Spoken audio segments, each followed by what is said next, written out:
Hello friends, welcome to Universe of Naruto X. If you love Naruto What If stories and anime explanations, don't forget to subscribe to the channel. Now let's begin today's story. Tsunami woke up feeling incredibly comfortable. She was warm, and the beating of a powerful heart resonated in her ears, trying to lull her back to sleep. Despite the fact that she was ready to wake up, if not for the fingers that began running gently through her hair, she would have fallen back asleep. As it was, she still didn't want to open her eyes and return to reality. She hadn't felt this good in a long time, and she wanted to draw it out as much as possible. She was well aware that the whole thing was rather inappropriate, sleeping in the same bed with a man that she met only the day before. But she couldn't bring herself to care. It had been so long since anything good had happened in her life that she wasn't going to let something as petty as propriety stop her. She was grateful that the blonde she was using as a pillow didn't try to move or interrupt her self-indulgence. They had moved sometime during the night and Naruto was now on his back with Tsunami resting her head on his chest.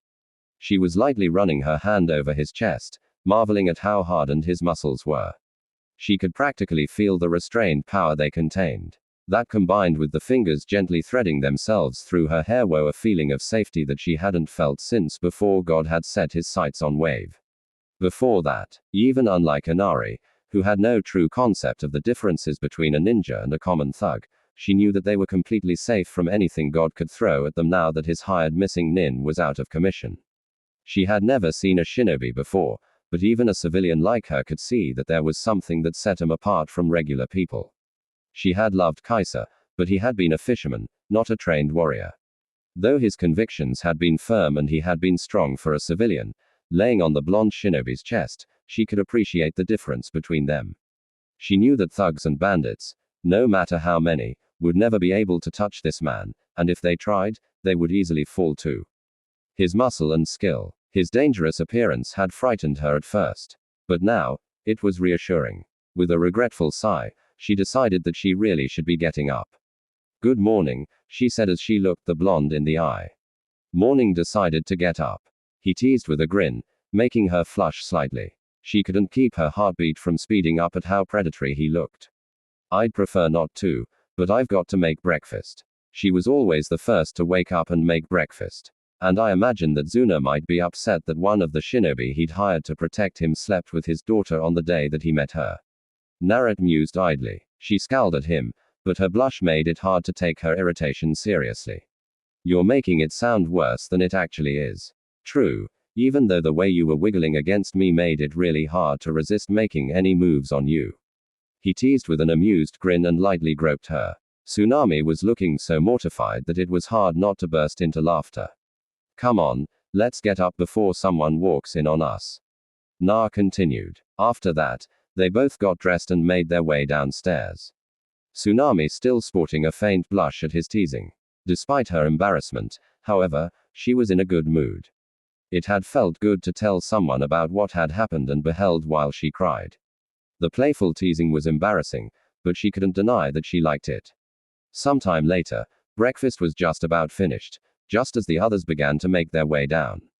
Inari once again took his food and left the table, glaring at the shinobi, but without saying a word, making Tsunami sigh in disappointment. "I'm going to need to go to town today and buy some more food." Tsunami spoke up when they were done eating. "Could one of you go with her?" Tuna directed his question towards the shinobi. He wasn't feeling comfortable with the idea of his daughter going to buy groceries alone, especially with God after his head. Kakashi's single eye took a considering look as he thought it over. Someone would definitely need to go with Tsunami, but whoever would go was going to be missing on the training today. "What were you planning to train us in, Kakashi-sensei?" Na asked before the Junin could say anything. "Oh, I was planning to teach you how to climb trees." Kakashi answered with his usual eye smile, making everyone except Naruto look at him like he was mad as they wondered how exactly that was going to be useful at fighting Zabuza. "Well, in that case, I'll go with Tsunami since I already know how to do that." Na replied with a sigh. The woman in question was happy to hear this as she had been considering if she should ask the blonde to accompany her either way. "Without your hands," Kakashi pressed further, making everyone look at him like he was even crazier. "Yes, without my hands." Na rolled his eyes. I know how to walk on water without my hands, too, in case you wanted to know. He continued in a deadpan voice. What are you guys talking about? Sakura burst out, losing her patience at the conversation that wasn't making any sense to her. He's going to be teaching you how to walk up vertical surfaces by using your chakra. Na explained to her. Why do you already know how to do that? Sasaki asked with a scowl. He most certainly did not like the fact that the blonde was apparently ahead of him in this as well. 2 words, Sasaki. Genin Library. Na deadpanned at him. Sasaki scowled some more. He really needed to get into that library as soon as they got back to Konoha. Kakashi, I want you to show me those elemental manipulation exercises once Tsunami and I come back from town. Naruto told the Junin sensei, you do know that those exercises will take much longer than a week to master. And even if you do master them, you won't be able to use them for anything much without knowing any wind or water techniques. Kakashi protested. Well, if you know anything else that I could train in that would actually be useful in 1 week, then I'm all ears. Na retorted. Well, I guess you've got a point there. Kakashi gave in with a sigh. XXXXXXX. Thank you for coming with me. Tsunami said towards the blonde walking next to her as they entered the town. Naruto had opted to bring his newly acquired giant sword with him, strapped to his back with an improvised harness. It's no problem. I could hardly let a pretty woman like you go into a dangerous place like this alone, now could I? He answered with a lazy grin towards her, making her blush again at his slight flirting. He'd noticed that she seemed to be in a better mood than she had been yesterday and was being deliberately playful with her to keep up her spirits. He had never liked seeing women sad. Na was observing the state of the town as they moved through it and noted that it was in a sad state indeed. There were people just sitting in the streets looking absolutely hopeless and clearly too hungry to even stay standing for very long. He was drawing some fearful looks due to his style of dress and the sword, but the fact that he was walking peacefully next to Tsunami seemed to calm him down. Most people never even glanced at the Konoha forehead protector strapped to his thigh. As they made their way to a store that sold food, he could see clearly that the only food it had available was of poor quality and sold at obviously inflated prices. His respect for Tsunami's cooking went up a few notches. He had no idea how she had managed to make food that still tasted good with such poor quality materials. This actually reminds me of my own childhood. Na commented a bit sadly as Tsunami picked out the best of the vegetables that were available. Tsunami looked at him in surprise and confusion. What do you mean? Isn't Konoha a prosperous village? Oh, it is. The problem is that I'm not too well liked by a lot of the villagers, so they often sold me nearly spoiled food at triple price. Na explained. But why? She exclaimed in shock. It was due to certain events that took place during my birth. The villagers blamed me for it even though I was a baby at the time. But that's insane. How could they blame you if you were just a baby at the time? Tsunami asked in distress for him. Because people are stupid, nod simply. They had bought everything that Tsunami had picked out by now and were making their way down the street. But surely not everyone was like that. Tsunami asked hopefully. No, not everyone. An old ramen stand owner and his young daughter were very kind to me, and some other people that bothered to talk to me at least treated me like anyone else. In my experience, a person can be very intelligent and brave. But people as a group are often barely any better than animals. Worse, sometimes since animals at least aren't likely to do much harm. He made no mention of Xana despite the fact that she was honestly the only reason he hadn't become suicidal at a record young age. That was information that was simply not revealed lightly. What do you mean? Tsunami asked, wanting an explanation for that rather cynical statement. Take the situation in Wave right now for example, Na began. Your husband saw that God was bad news and fought against him, but he failed because nobody else was willing to stick their neck out alongside him. If everyone had risen against him, then he would never have gotten a stranglehold on the country. But everyone was telling themselves that they've got too much to lose if they take that risk. Never even considering what might happen if God was allowed to take over. Now they're sitting hopelessly in the street, but they're still unwilling to stick their neck out and help Tuna even if they have nothing more to lose. The people in Konoha did something similar with me. Everyone just condemned me because that's what everyone else was doing. Most of them never even gave a single thought towards the why. Instead, blindly believing what they heard somewhere. Tsunami was deeply shaken by his words, not just because she was reminded of the loss of her husband, but also at the dark but undeniable truth of what he said. The people of Wave had looked up to Kaiser as a hero, but had been unwilling to stand with him, and now they were paying the terrible price of their cowardice.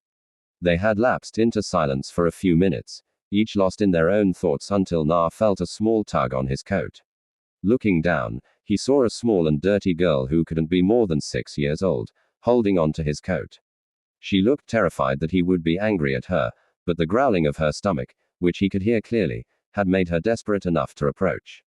She had apparently seen that he was looking much healthier than anyone else here, and was hoping that he would give her something.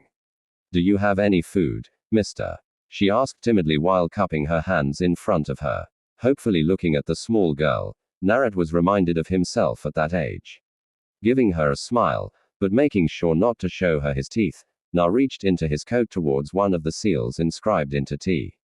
He inside of it and unsealed a few ration bars that he kept in there. The things tasted as bland as cardboard, but there was a lot of calories packed into them. When he deposited the ration bars into her hands, the small girl gave a bright smile and thanked him before running off. "That was a very kind thing you did," Tsunami said approvingly. Before he could say anything back, there was a sudden commotion from the direction that the girl had run off to. And when Na turned to look, his face darkened with anger. "Watch where you're going, you filthy little brat." An unwashed-looking and more than slightly tipsy thug yelled at the very girl that Naruto had just given the ration bars to, his hand already raised to strike her. Tsunami quickly ran after him as the blonde made his way towards the thug, catching his hand before he could hit the girl. Ignoring the angry-looking man trying to get his hand free, Naruto addressed the little girl. "Run along, sweetie." When the wide-eyed girl picked up her dropped ration bars and scampered off, the smile that Naruto had given her dropped off his face, and he shoved the man into a nearby alley, with Tsunami following behind nervously. To Na, this was a perfect opportunity. He'd been intending to get some more information on God. And this piece of had very conveniently volunteered for an interrogation, assuming, of course, that he worked for God. As soon as the man got back on his feet, he rushed at Na, intending to punch him, but found his fist caught in an unbreakable grip. He tried to free his fist, but Na just tightened his grip painfully and twisted his wrist, forcing the man to his knees. "We're going to kill you for this, you bastard. I work for God, and you've been warned that anyone who goes against us is going to be killed." The man spat angrily. Na looked at him coldly and bared his sharp teeth in a menacing smile. The idiot had just spared him the trouble of finding out whether he worked for God or not. "Tell me what God is planning to do about the bridge builder," he demanded. The man raged, trying to get his hand free. Na kept tightening his grip until the bones in his fist were crushed, causing the man to scream. Predictably, nobody came to check what was going on, being too scared to get caught up in anything dangerous. "You've got plenty of bones left. I'm going to keep breaking them until you answer me," Na stated coldly and without the slightest shred of sympathy. The man's nerve broke and he started talking. He's just going to wait for that ninja he's hired to get better and let him take care of it. "Is there anything else?" The man hesitated and the blonde grabbed his other arm and began squeezing. Okay. He also told us all to gather at a spot several hundred yards away from the bridge a week from now, but I don't know what for." The man quickly started talking before any more of his bones ended up broken. "Well, that doesn't sound suspicious at all," Na thought to himself sarcastically.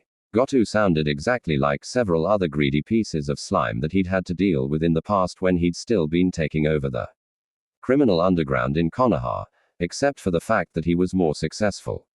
And the one thing that you could count on with the likes of them was that their own greed always got the better of them.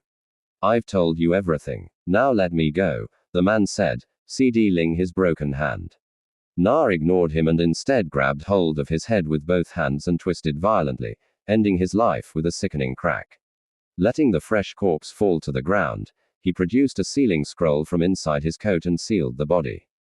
Inside, no need to be causing God to get suspicious and changing his plans if one of his flunkies was found with his neck broken.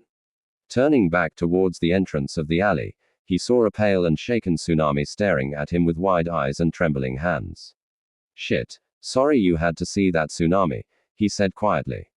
Tsunami, for her part, was having trouble reconciling the image she had of the blonde as a gentle and caring man with the cold and brutal execution she had just witnessed. She knew, of course, that killing was a part of life as a shinobi, but seeing it was something else entirely. She didn't feel at all sorry for the man he'd killed. It was just the act itself that shocked her with its casual brutality. It's all right, she said shakily. They made their way back to the house in silence, giving Tsunami plenty of time to calm down. Does it bother you to kill like that? She asked softly. Not anymore. It bothered me when I made my first kill when I was 12. But I've long since realized that some people just need to die, just like God is going to die by the end of this no matter what. Naruto admitted, and she was struck by the absolute confidence with which he said that, as if any other outcome was simply impossible. They had nearly reached the house before Tsunami spoke again. She was biting her lips nervously and blushing in embarrassment, but forced enough calm into her voice to speak clearly. Will you come to my room again tonight? Na looked at her in surprise at the request before his expression turned into a teasing grin again. Well, if the client wants to have her way with me, then as a shinobi under your employee, I cannot refuse. That her father was the actual client was a minor detail that Naruto decided to ignore in favor of his teasing. She slapped his arm, blushing furiously. Sheesh, shut up. It's not like that. Once she had calmed down somewhat, she asked another question.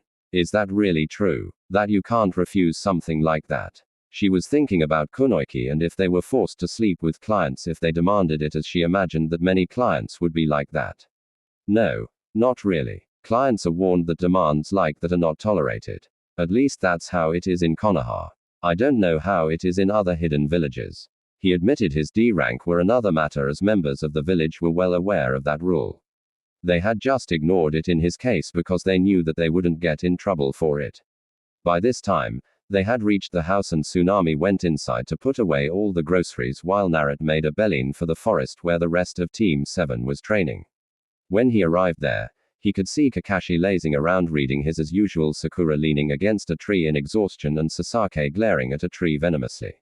How's the training going? I figured it out on the first try, Sakura said proudly before sending a nervous glance towards Sasuke when she saw his scowl deepen. Oh. And how long were you able to stay on the tree? Na questioned. Well, about 15 minutes, she admitted with a blush. So, basically, you have such a tiny amount of chakra that controlling it was easy, but a simple chakra control exercise like that exhausts you in 15 minutes? He asked dryly. Yes, Sakura said with her head hanging despondently. Well, this should help you build up your chakra capacity if you keep at it, and you can help the princess over there figure out that he's using too much chakra. Na advised. Sakura frowned at him for calling Sasaki a princess, but thought better of saying anything. How do you know I'm using too much chakra? Sasaki asked irritably, having heard the entire conversation, and was none too pleased with being called princess. I can see you blasting the bark off the tree's genius. Don't feel too bad about it, though. The first time I tried this, I used so much chakra that I nearly blew the tree in half. The blonde admitted with a wry grin. Sasaki scowled even further at the blonde.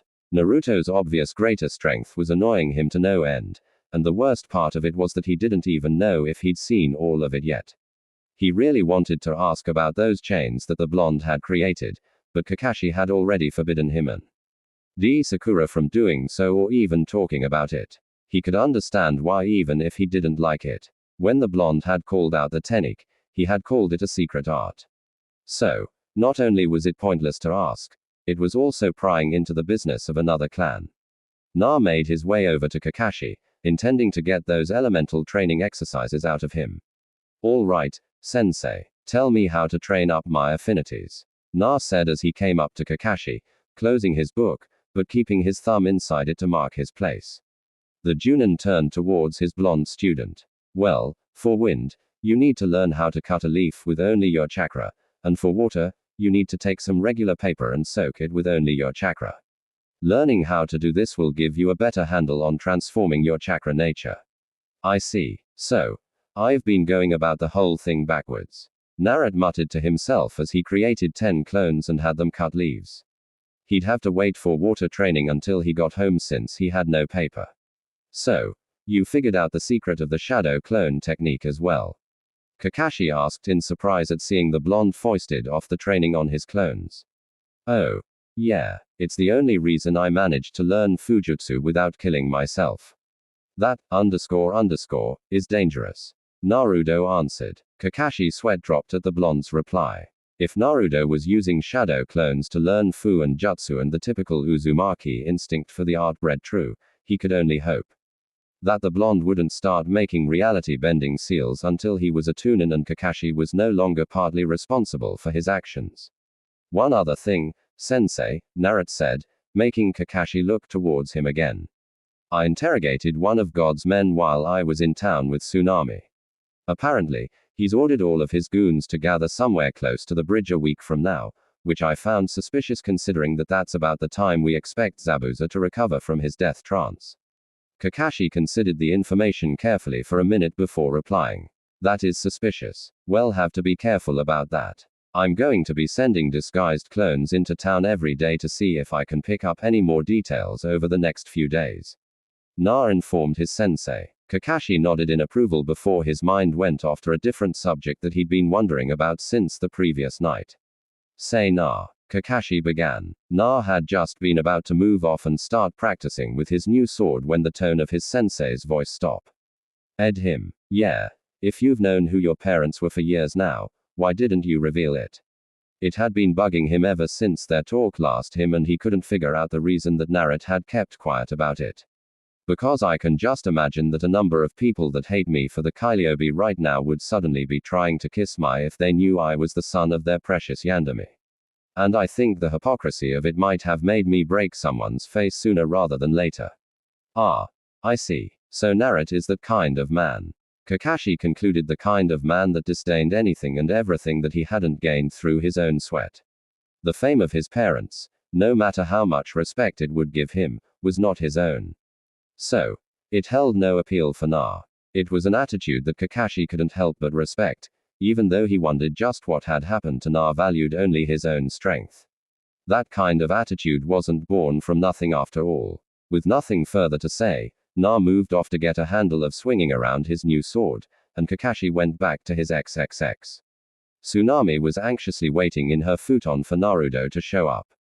She'd been terribly embarrassed about asking him to do this, but it had been the most wonderful thing that she had experienced in a long time, and she was willing to suffer through a little embarrassment if she could have that again.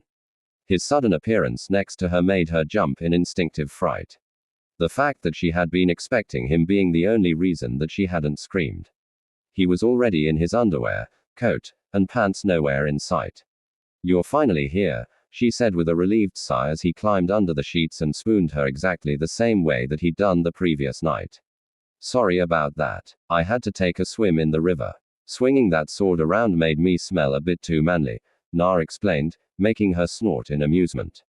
As soon as they'd settled, Tsunami started fidgeting again, and Na couldn't help but notice that she wasn't wearing the same thing as she had yesterday. Her night shirt today was a lot shorter, only just barely reaching her thighs, and she'd apparently decided to wear a purple thong instead of a more substantial piece of underwear.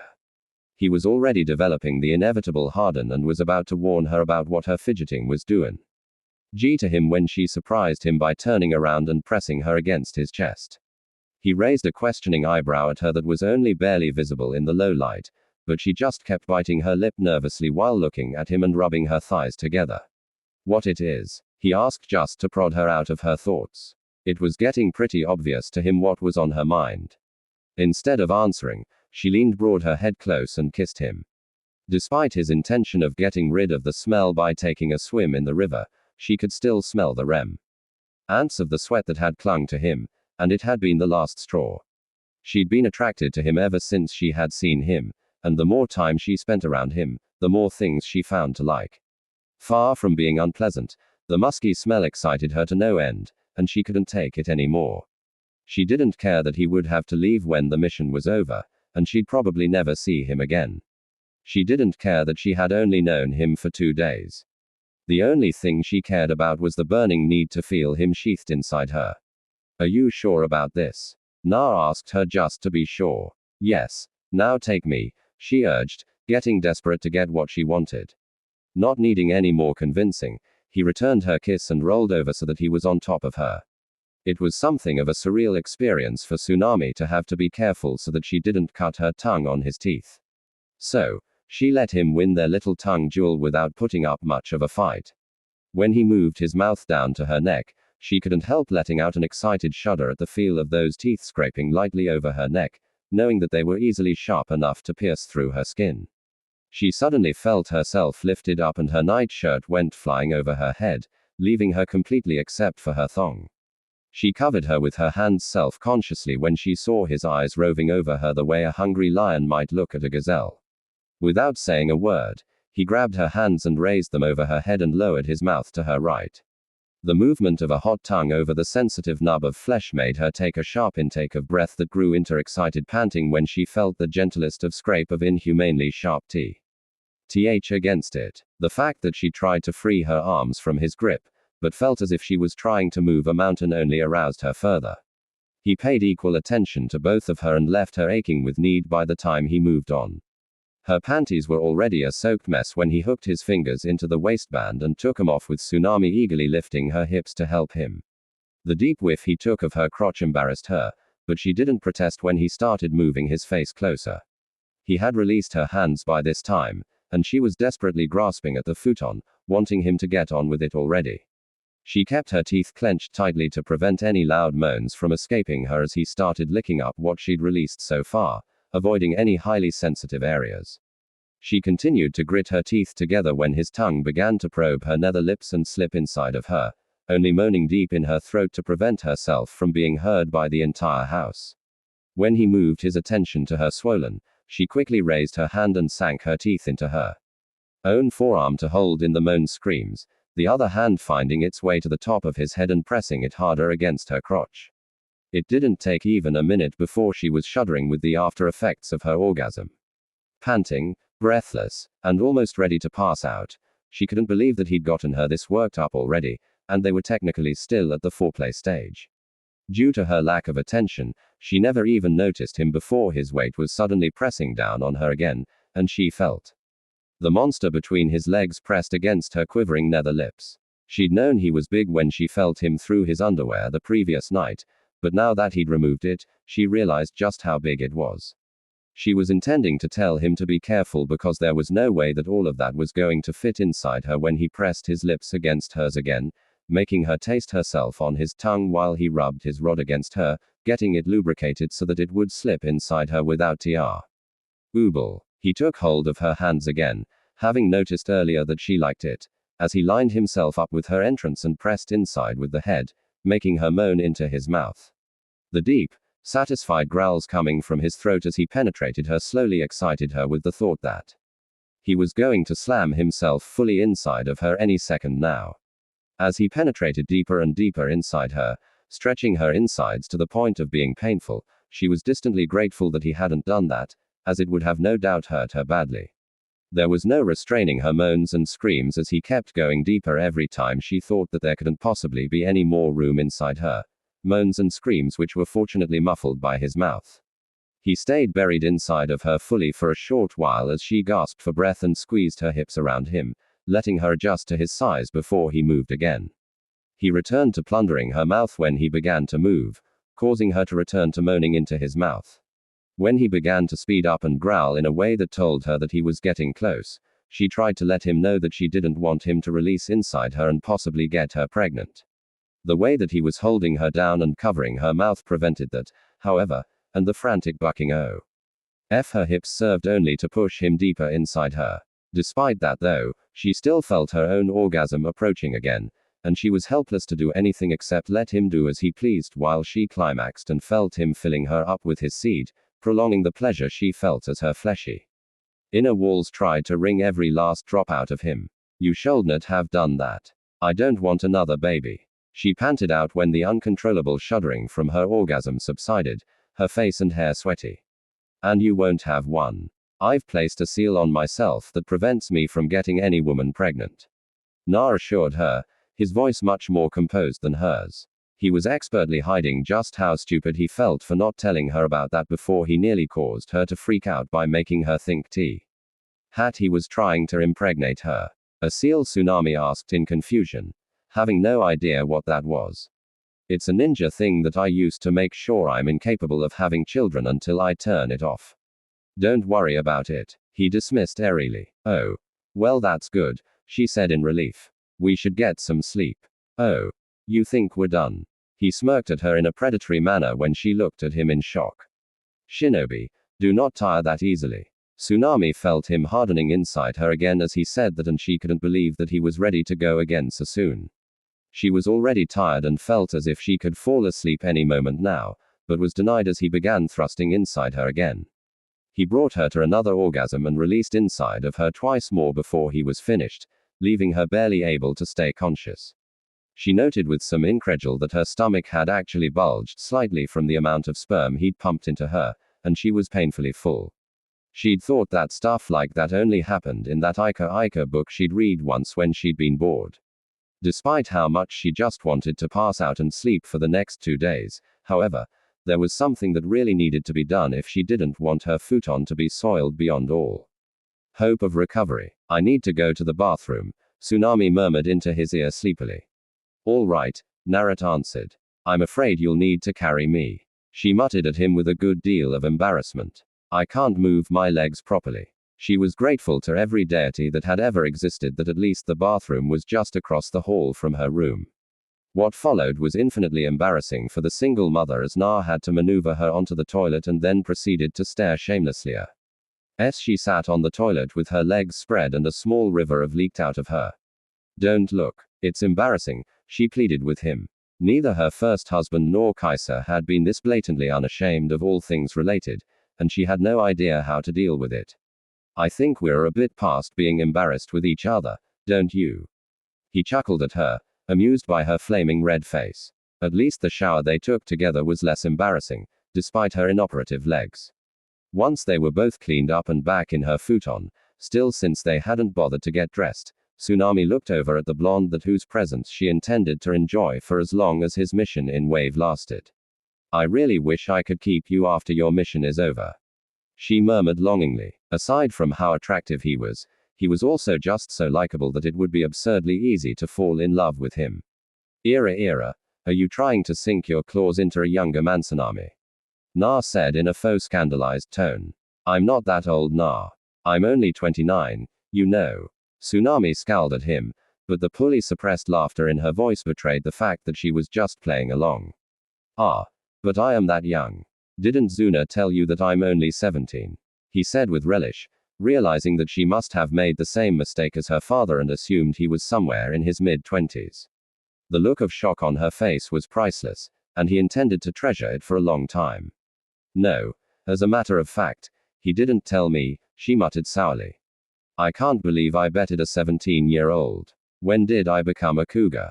She said mostly to herself with wry amusement. It didn't really matter how old he was in the end, but she had honestly thought that he couldn't be more than 5 or 6 years younger than her. Why, when you met me, of course. I could see you checking me over like a prime piece of meat right away.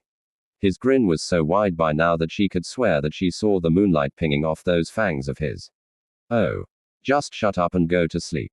She scowled at him for embarrassing her again and nuzzled into his chest. Na did as he was told and shut up. But he did not fall asleep yet. He didn't fall asleep because he was troubled. He had started to like Tsunami. In fact, he had started to like her a great deal. He had never expected such a thing to happen and didn't know what to do about it. Either way, he wasn't going to be doing anything about it at this exact moment.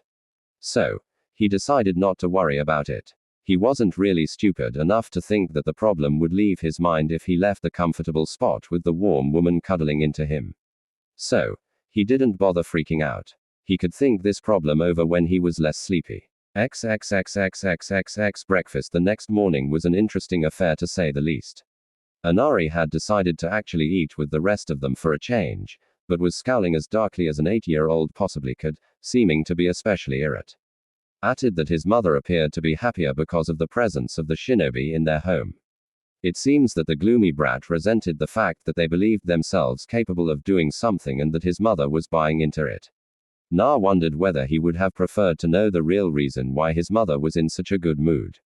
Tsunami was walking with a slight limp, claiming that she had slipped and bumped her hip against the door frame while she had been making breakfast. Everyone seemed to believe her except Kakashi, who had glanced at Naruto and caught his quickly concealed smirk. After that, the Scarecrow Junin had quickly stuck his nose into his orange book to conceal the proud tears gathering in his eye.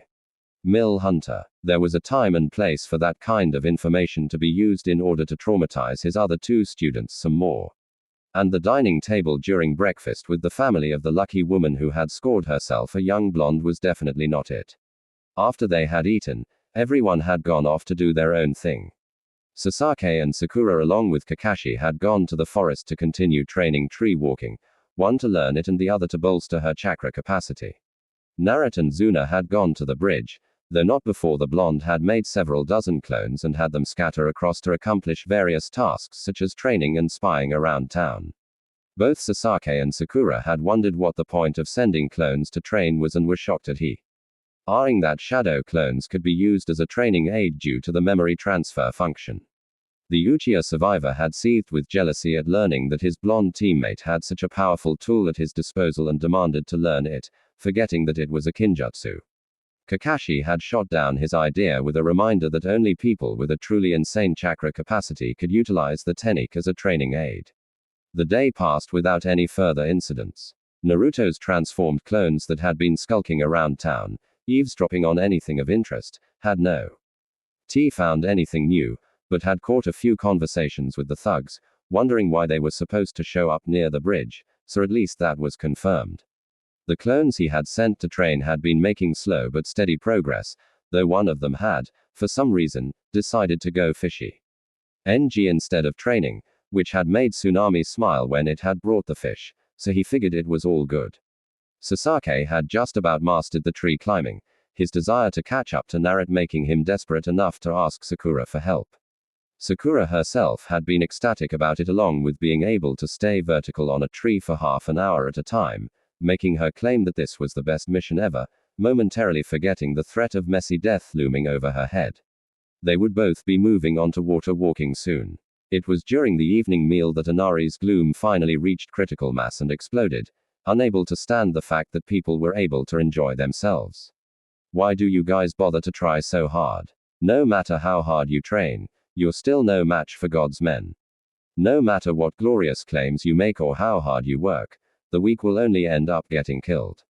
Which is why God is going to get killed and Wave can begin rebuilding. Na said with a dismissive shrug, not particularly bothered with the rant. He was living proof that hard work and training did pay off. So, the ranting of an 8-year-old didn't faze him in the slightest. Shut up. What do you know about our pain? Living in your big fancy village, happy all the time, and then sticking your nose into other people's business. You don't know anything about suffering. You should just leave. Inari shouted at the blonde, further enraged by his dismissive attitude. A feeling of murderous anger suffocated the room, making everyone shut up and freeze as Naruto stared down at the boy who had just blurted out something incredibly stupid. You must really hate your mother and grandfather, he said coldly. What are you talking about? Inari stuttered, feeling both shocked and terrified at the sudden menace in the blonde's voice.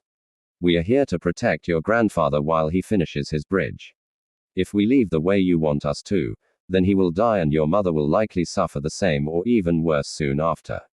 Na continued with the same cold tone, freezing the young boy's thoughts in his tracks. Come on, Na, that's enough, Sakura said, trying to stop things from escalating, but received a glacial glare and a growl that told her to shut up and stay out of it. You sit here in a warm house with a loving mother who cooks for you and takes care of you. With a brave grandfather who is risking his life to make sure you can live a better life, and you spit on their love for you.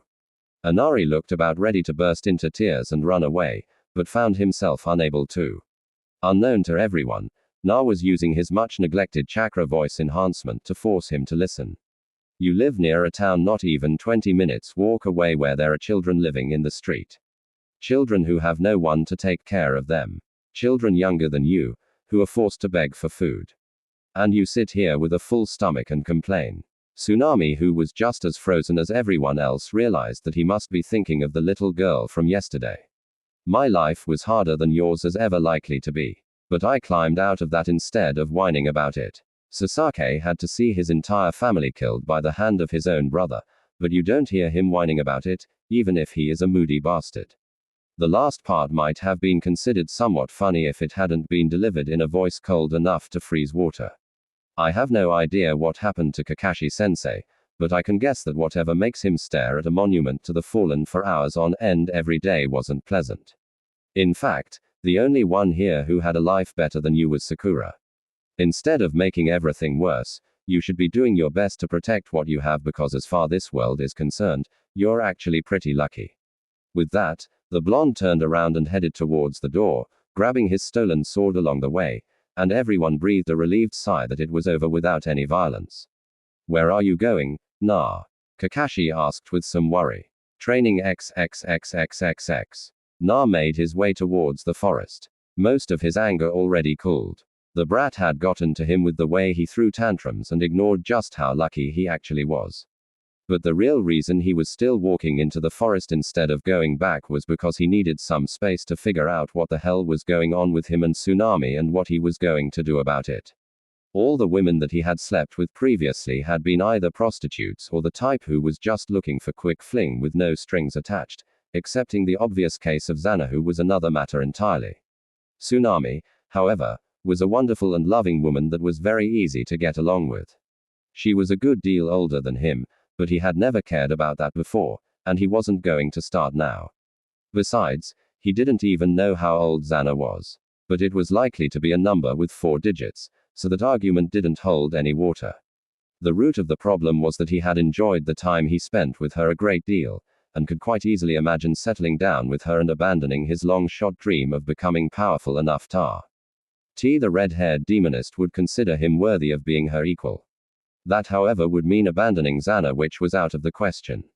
She had been the one to get him through his childhood with his sanity more or less intact despite her fondness of mind games, and he had made a promise on top of it. He may have given the promise as a child who hadn't truly understood the importance of keeping his word yet. But it didn't matter, as he would have probably done the same thing even if he did know. He didn't make promises often, but he would sooner carve his own heart out than break them. It was too late to distance himself from Tsunami to prevent himself from getting attached to her, as it had clearly already happened, which left him a horribly confused man. He'd avoided thinking about this last night, but there was no avoiding it now. If he didn't get himself straightened out and fast, this situation was going to blow up in his face sooner rather than later. He recognized that most of his real anger at Inari had come from the fact that the brat was hurting Tsunami with his tantrums rather than anything that had been said about him. The only thing about him that the brat had attacked was his pride, and it would take more than the tantrums of an 8-year-old to noticeably dent the pride of Uzumaki Na. Unlike with him, though, the boy had shown immense disrespect and callousness towards his mother, who had done everything in her power to help him. He knew perfectly well that it had not been about the fact that he would have been ecstatic to have her like her when he had been the boy's age. No, it had been about the fact that Tsunami was hurting because of his attitude, and he had grown to care about her well-being. Na growled to himself as his thoughts started running in a loop of thinking about Tsunami, to how dangerously close he'd already come to betraying his devotion to Xana without even realizing it, and back to the fact that he was indisputably developing feelings for Tsunami. Rapidly getting angry due to his frustration, he defaulted to the typical male response when their feelings weren't making any sense and they were alone. Where nobody could see them losing the __, he started punching the nearest tree and kept going until he'd flayed the skin off his bones and the tree was lying in a broken heap on the floor. He could have reinforced his fist with chakra, but that would have defeated the point. The damage to his hand healed quickly, and now that the poor tree had paid the price of his frustration, he didn't feel like damaging it again. Feeling much calmer after the random act of destructive violence, he started putting together the pieces and came to the only conclusion that could possibly be true. Xana had done this on purpose. She had insisted that he keep on sleeping with other women because she knew no matter how much he swore up and down that she was the only one for him, the hearts of men could be swayed under the correct. It had confused him endlessly. On the one hand, she didn't seem to care at all whether he had with other women or not. But on the other, she expressed extreme possessiveness of him. But now everything made sense. No matter how driven he was or how set his mind was on something, Naruto was still only 17 and was therefore lacking wisdom and experience. He had not seen everything by a long shot, and many of his preconceptions about life and himself were wrong. Xana was an ancient being and had seen many things. She understood things and saw things that he didn't by sheer weight of experience. Thinking about it that way actually made him wonder why she even humored him now that he thought about it. Maybe she thinks it's cute or funny seeing me stumbling around in the dark like an idiot that barely even knows who he is. He shook off that morbidly amusing thought with a snort. Of course, she thought it was funny. She had known that he would inevitably attract the attention of other women, and some of those women he would find himself liking. She had predicted that he would eventually come across a human woman that he could fall in love with, and that human woman would not demand near godlike power before she considered him husband material. So she had all but demanded that he sleep with other women to hasten the process. That little lecture about lust had just been something that she had thrown along, both to distract him from the truth and because he might as well learn something while he walked blindly into a situation that would get his heart mangled. It was brutal and underhanded, and exactly the kind of thing that she would do. Regardless of how brutal it was, though, he couldn't really be angry at her. This wasn't something that could be told, only experienced, and he'd never been good at listening to advice anyway. Case in point would be Xana's advice that his quest to become powerful enough to match her was tantamount to impossible. But he hadn't listened to that. So why would he listen if he had been told that he wasn't always going to be able to control his feelings? Now that he had figured that out, all he had to do was figure out what to do. Creating a harem with Xana as first wife sounded so absurd that it made him want to smash his head into a rock just because the idea had passed through his mind for an instant. Ask the Kaoli, the most powerful being in existence outside of perhaps any gods that may or may not exist, to share him why. Humans. She'd use his spleen as a toothpick for even suggesting it. Of this, he was certain. He was still having trouble wrapping his head around her logic. That was another thing entirely. But he knew with absolute certainty that a half-baked idea like that could not possibly end well. Either way, he was not giving up on his self-imposed quest to gain her acknowledgement and love. He had loved her for years now and would not be swayed so easily. Would not be swayed at all. Getting attached to Tsunami the way he had was going to suck when it was time to leave. But there was no avoiding it. So, he was just going to have to deal with it. He would remember her with fondness and see if he could do anything about improving her life before he left. At the very least, she understood that he was going to be leaving, so he wouldn't have to tell her that he couldn't stay and see the disappointment in her eyes. He wasn't going to act cold and distant towards her either. That would be a really move, especially considering this was right after he had slept with her, and it wouldn't achieve anything. On top of it, he had already developed feelings for her, and hurting her by acting like an was just going to make him feel guilty as well. He actually had the girls from the brothel to thank for that bit of wisdom. Women really hated it when you're nice until they sleep with you. And then you start acting like, and he suspected that he would have been enough of an idiot to not consider that angle if he'd encountered this situation without all those women coaching him on what made him tick. There was no way that he was going back to the house tonight. Though the whole thing was still too raw, and he wanted to be alone and let this whole thing settle so that he didn't feel like a cauldron of unstable emotions. Rubbing a hand across his face, he smiled wryly to himself. All of this emotional introspection and soul-searching was not a job that men were suited for. And he needed something simple to relieve some stress. And the simplest and manliest way of relieving stress available to him in the middle of a dark forest was to swing an oversized piece of sharp metal around and see if he could figure out how Zabuza managed to do anything useful with the damn thing. He flew at a nearby tree with the sword raised high and a wide grin on his face. XXXXXXXX. Haku could not believe her luck. There he was, the blonde Uzumaki that had taken Zabuza-sama's sword, apparently sleeping after training during the night. The many slashed trees were a testament to the fact that he had been using the very sword he had stolen not very long ago. The sword itself was lying on the ground near him. All she had to do was dispose of him before he could wake up and take the sword back to Zabuza. She didn't want to kill him, but she would do it to get back Zabuza-sama's sword. Haku glided silently towards the prone blonde, readying a sunby needle, which she intended to jam into his neck to paralyze him so that he would be unable to defend himself.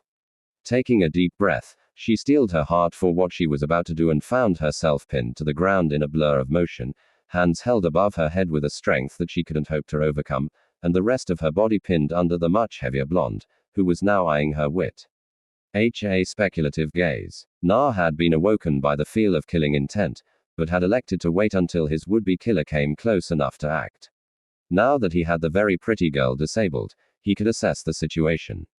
Senbon, long black hair, wants to kill me for some reason. I do believe this is probably my old friend, the fake Hunter Nin, now to make sure. Hello, Hunter-chan. Have you come to take me up on my offer about getting the sword back? Na asked with amusement. Haku blushed faintly, remembering his crude words that day before her features turned into a blank mask. She had failed Zabuza-sama utterly.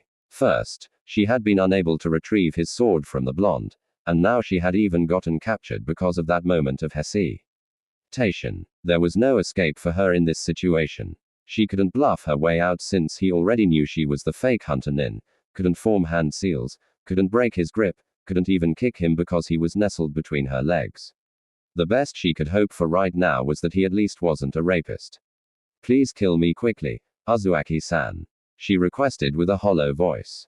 Well, aren't you a morbid one? What's your name, girl? Na asked her. There was an idea percolating around his brain, and it didn't involve killing this girl. Haku, she answered shortly. Well, Haku, would you mind telling me why you want me to kill you? Zabuza has no need for broken tools. I have failed him twice already. I am useless to him now. Haku told him she had no reason to hide that information and she had no desire to suffer possible torture over useless information. She would not tell him about Zabuza-sama's location though. You think of yourself as a tool. Na frowned. He was not a fan of that kind of mentality. Zabuza-sama has saved my life and given me purpose. I am his to do with as he wishes. Naruto's frown deepened. That sounded disturbing on several levels. All right, new question. What are you doing out here so early? I was gathering herbs to speed up Zabuza-sama's recovery. Would I be correct in assuming that Zabuza is going to be healed approximately 4 days from now? Haku paused and considered whether to answer or not and why he was even asking. The Leaf Ninja had apparently already correctly guessed at when Zabuza-sama would be healed.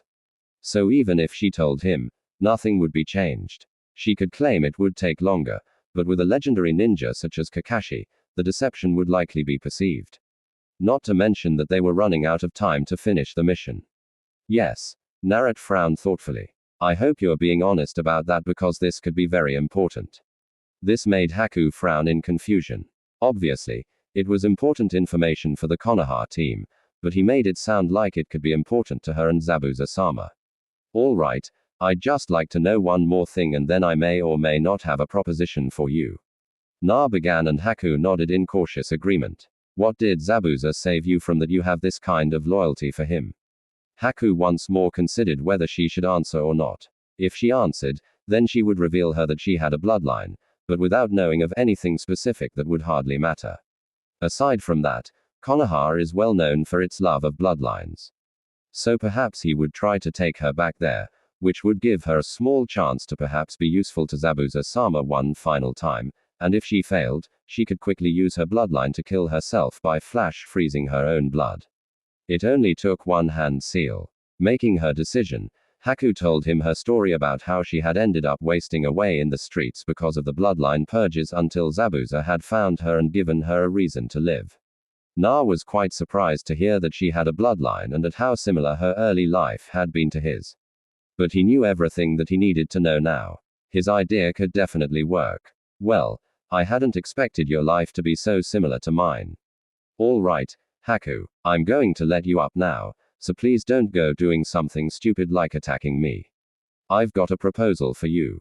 Haku sat up, feeling very confused. She had expected the questions to eventually turn towards the types of things that would put Zabuza-sama in danger, leading to either torture or death. But instead, he had just asked for things that had very little at all to do with the swordsman and was now even letting her go. He motioned for her to follow, and they both sat down against a tree.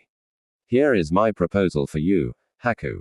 I'll give you the sword back, And in return, you will tell Zabuza that I want him to delay the battle until I get there.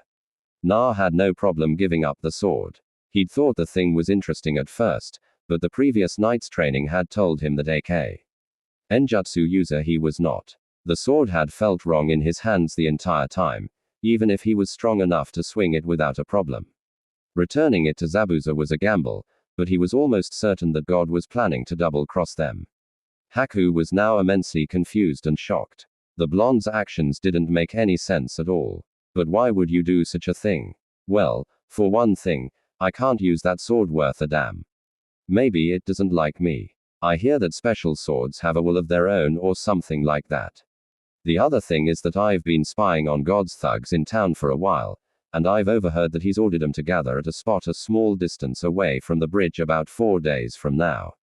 From what I know of God and men like him, he's probably thinking that he can wait for us to fight it out and then swoop in with a small army of hired thugs, avoid paying you and cash in on the bounties of both Zabuza and Kakashi on top of it.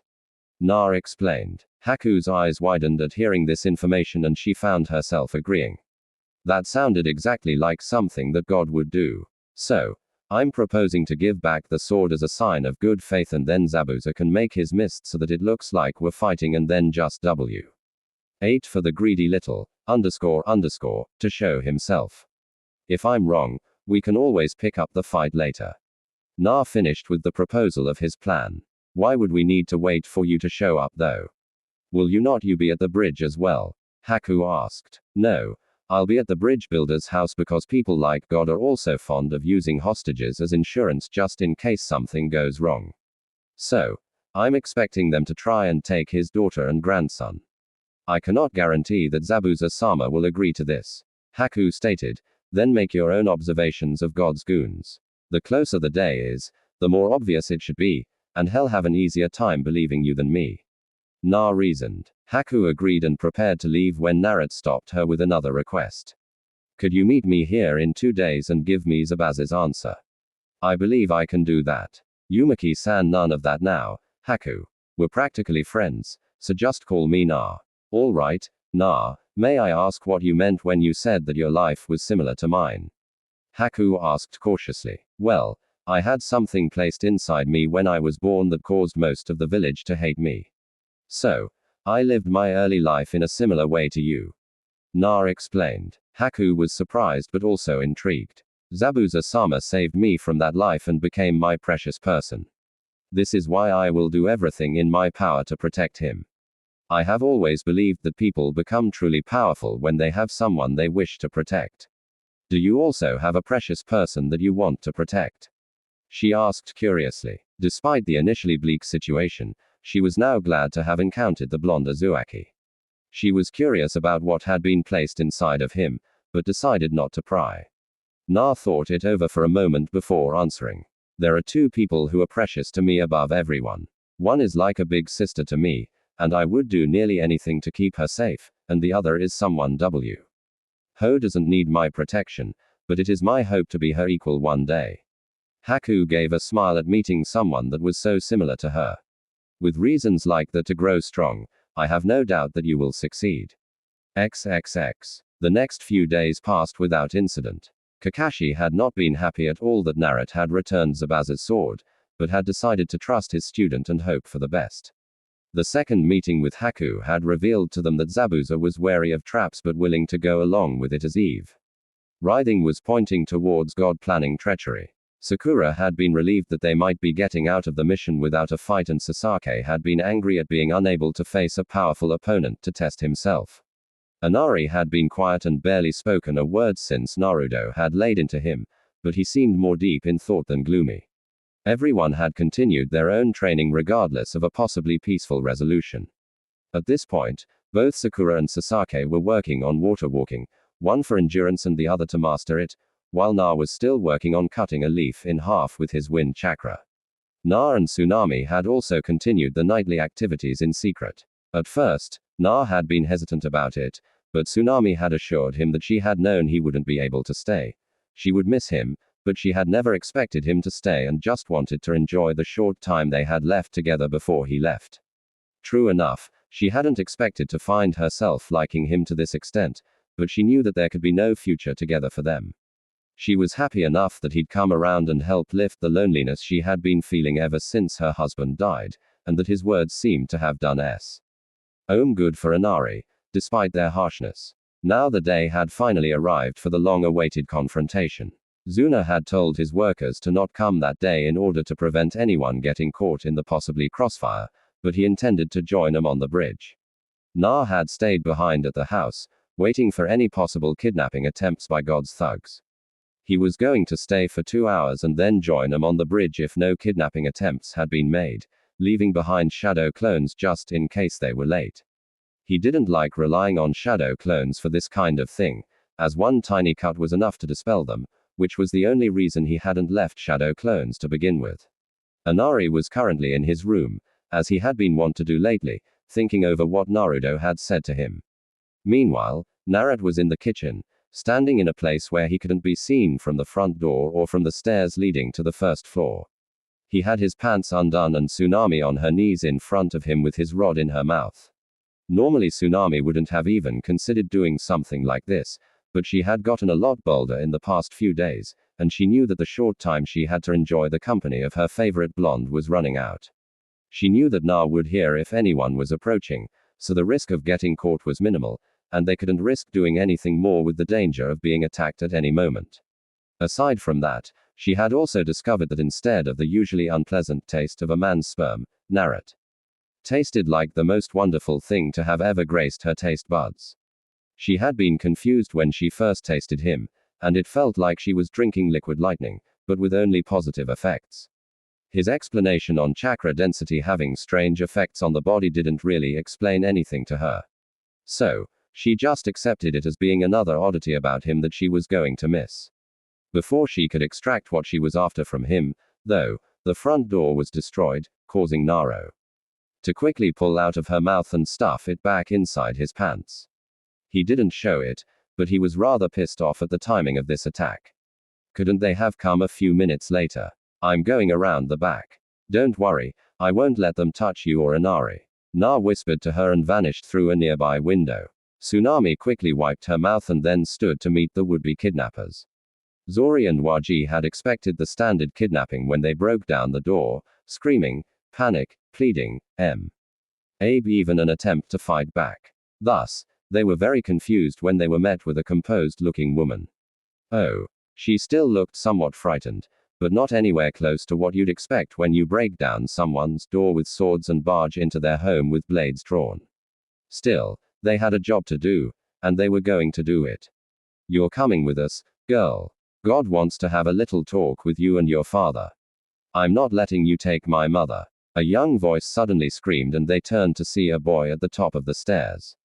Inari felt Naruto's words echo in his mind as he saw the men who had come to take his mother away, and he couldn't believe that he had ever wanted the shinobi to leave. He understood now just what it meant that he had been telling them to leave. He had been telling them to abandon them to this exact fate.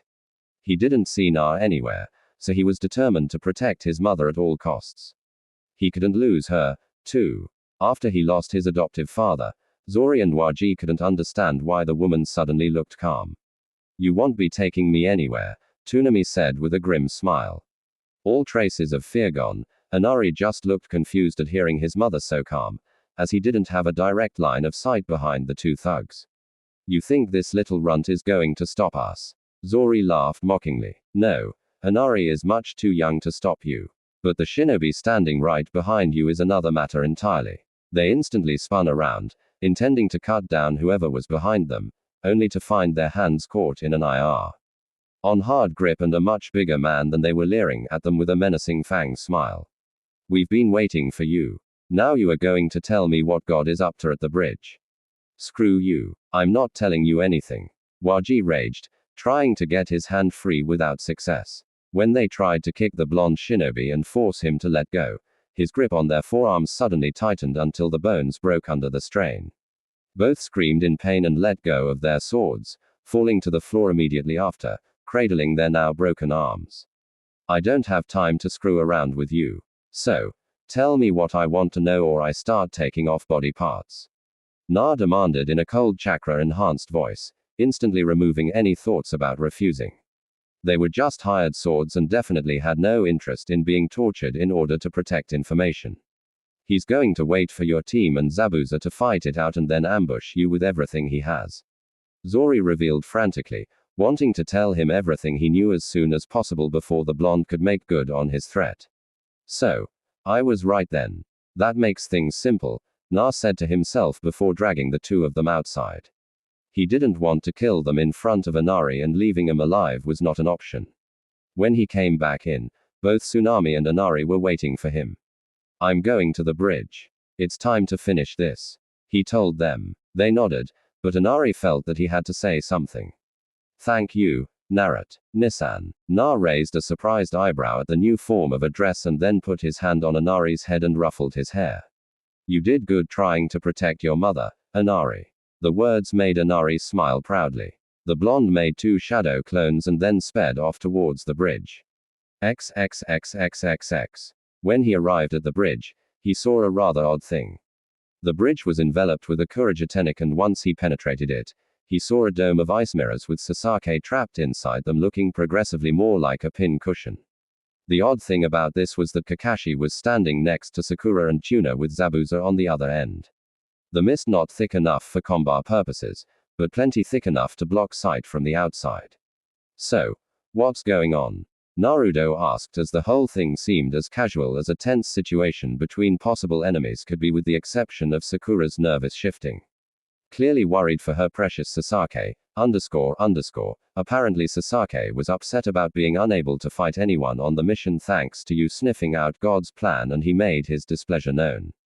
Zabuza suggested that he fight Haku, and here we are. Right, well, anyway, I've just interrogated the two goons God sent to kidnap Tsunami, and it seems we were right to be suspicious. He should be coming here soon, looking to pick off any survivors from our battle, Naruto said, catching everyone's attention. Well, I guess we're not enemies anymore then, Zabuza said. It was at this point that Sasaki collapsed, too injured to stand anymore, and causing Sakura to shriek out his name in worry. Don't worry, Sakura, he's fine, Kakashi reassured her. Haku dismissed the ice mirrors and moved to stand at Zabuza's side while Kakashi collected Sasaki. Looks like the Uchiha was no match for Yuhaku. He was somewhat able to dodge my son after awakening his sharing, but he had no abilities powerful enough to break my me. Araras, so it didn't help him too much. Haku confirmed. The prick is going to be even more insufferable with his pouting after this, though. Na sighed in resignation. Don't talk about Sasuke like that. Sakura raged. If you don't stop shrieking, I'm going to ask Haku to put you in a death trance, Sakura.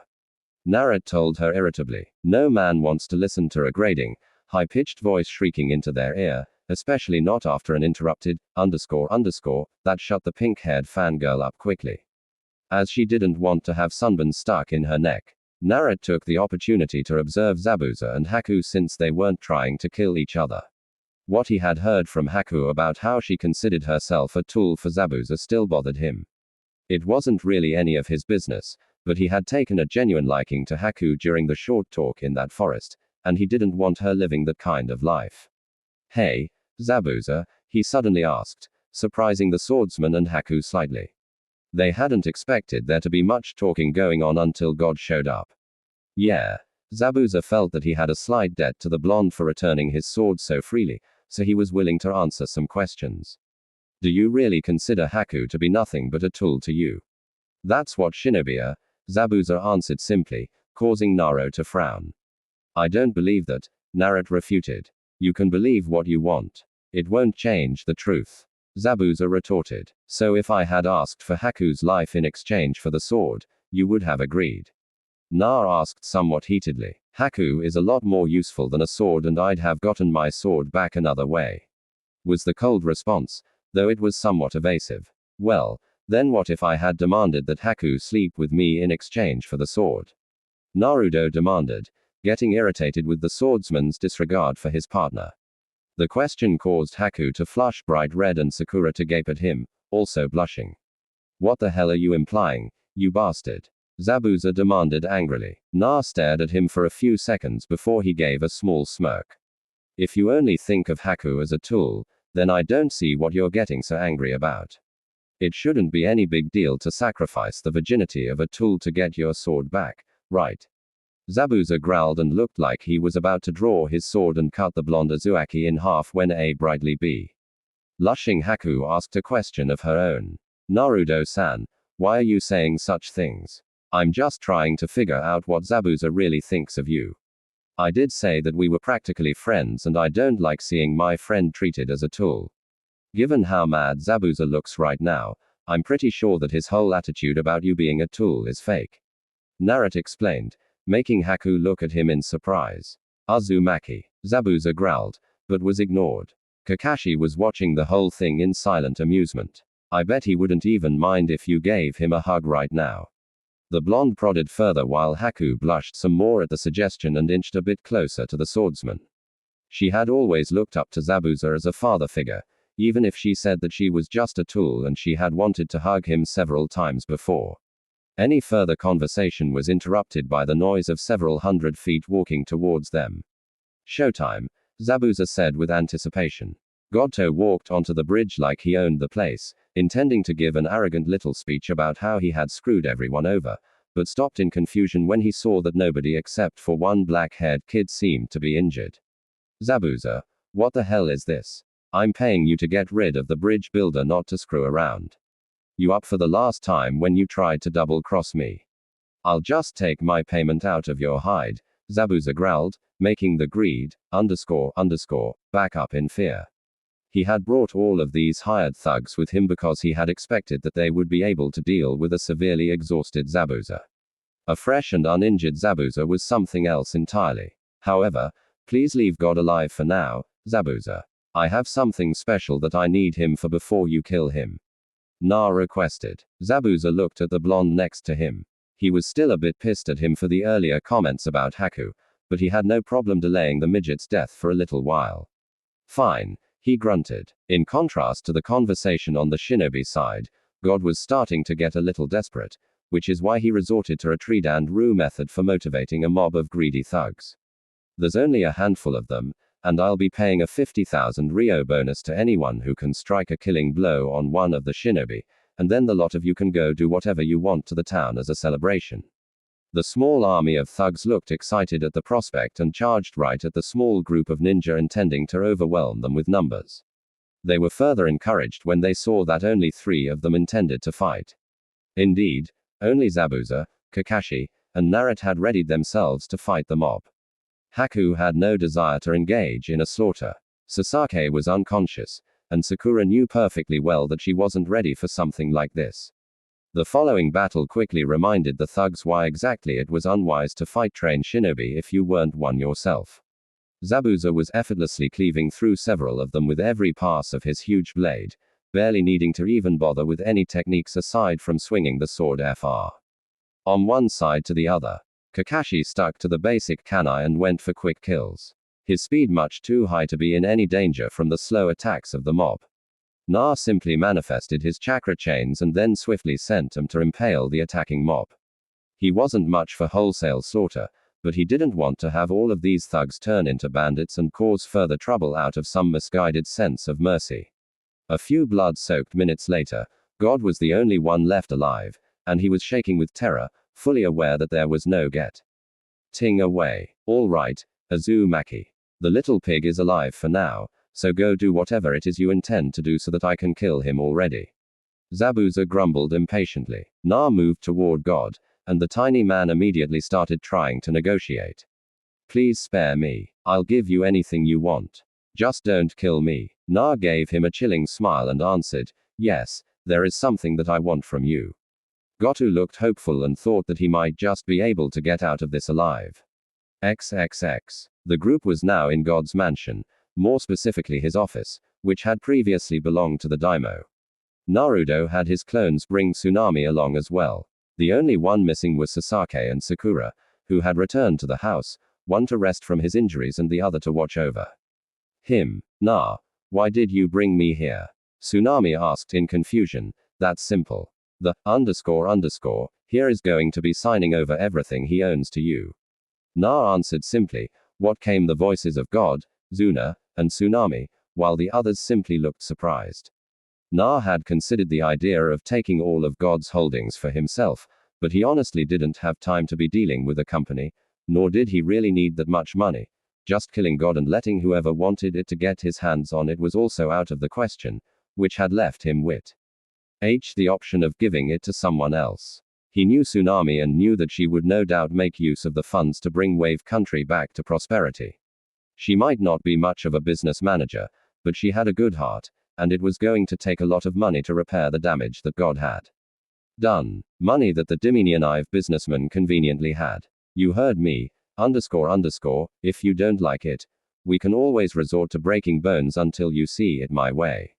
God pulled at the threat and rapidly began signing to turn over everything he owned to Tsunami, who was still looking stunned. But Na, why are you insisting that he sign everything over to me?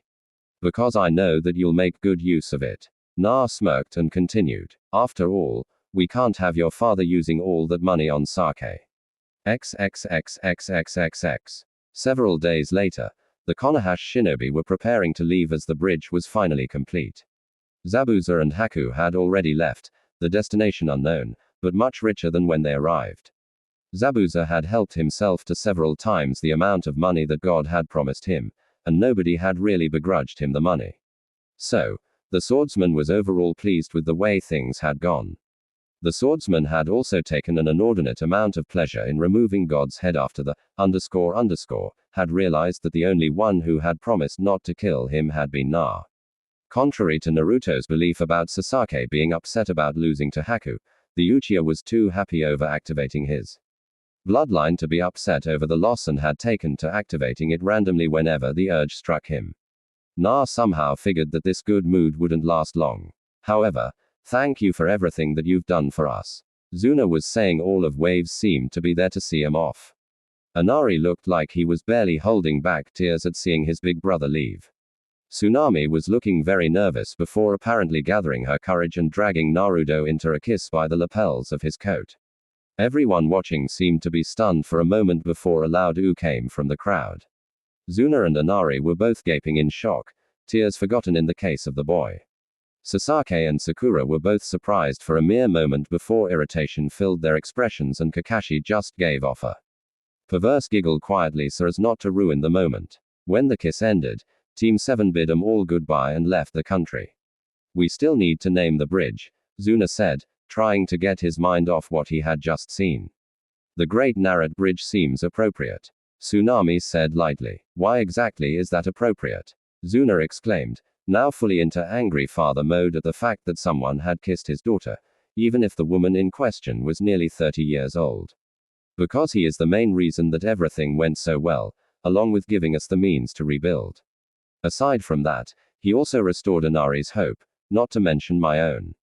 The woman answered, all right, fine. We name it the Great Naruto Bridge. Zuna relented. Ka-san, why did you kiss Naruto-san? Inari asked in confusion. Tsunami smiled and walked towards home looking back to answer. Because I wanted to. XXX. Well, at least it was just a kiss this time. Sakura grumbled. Kakashi gave off a loud perverse giggle this time. It was just a kiss, wasn't it? The Pinkett asked her sensei with some trepidation. Kakashi merely looked at her with an eye smile and giggled perversely again. Tell me that it was just a kiss. Na, Sakura all but demanded. Na just gave a small smile but didn't answer. He wasn't much in the mood for joking or screwing with their heads this time. Though Sasake was getting pretty good at masking his irritation, he was not quite good enough yet. Even if he never said anything. The smile did not fill Sakura's heart with confidence that her hopes were true. Well, it's not like you had any chance to sleep with her, she assured herself. Why do you think she was limping that day? Kakashi asked her, his voice full of amusement, eyes firmly curved into their signature strange smiling shape.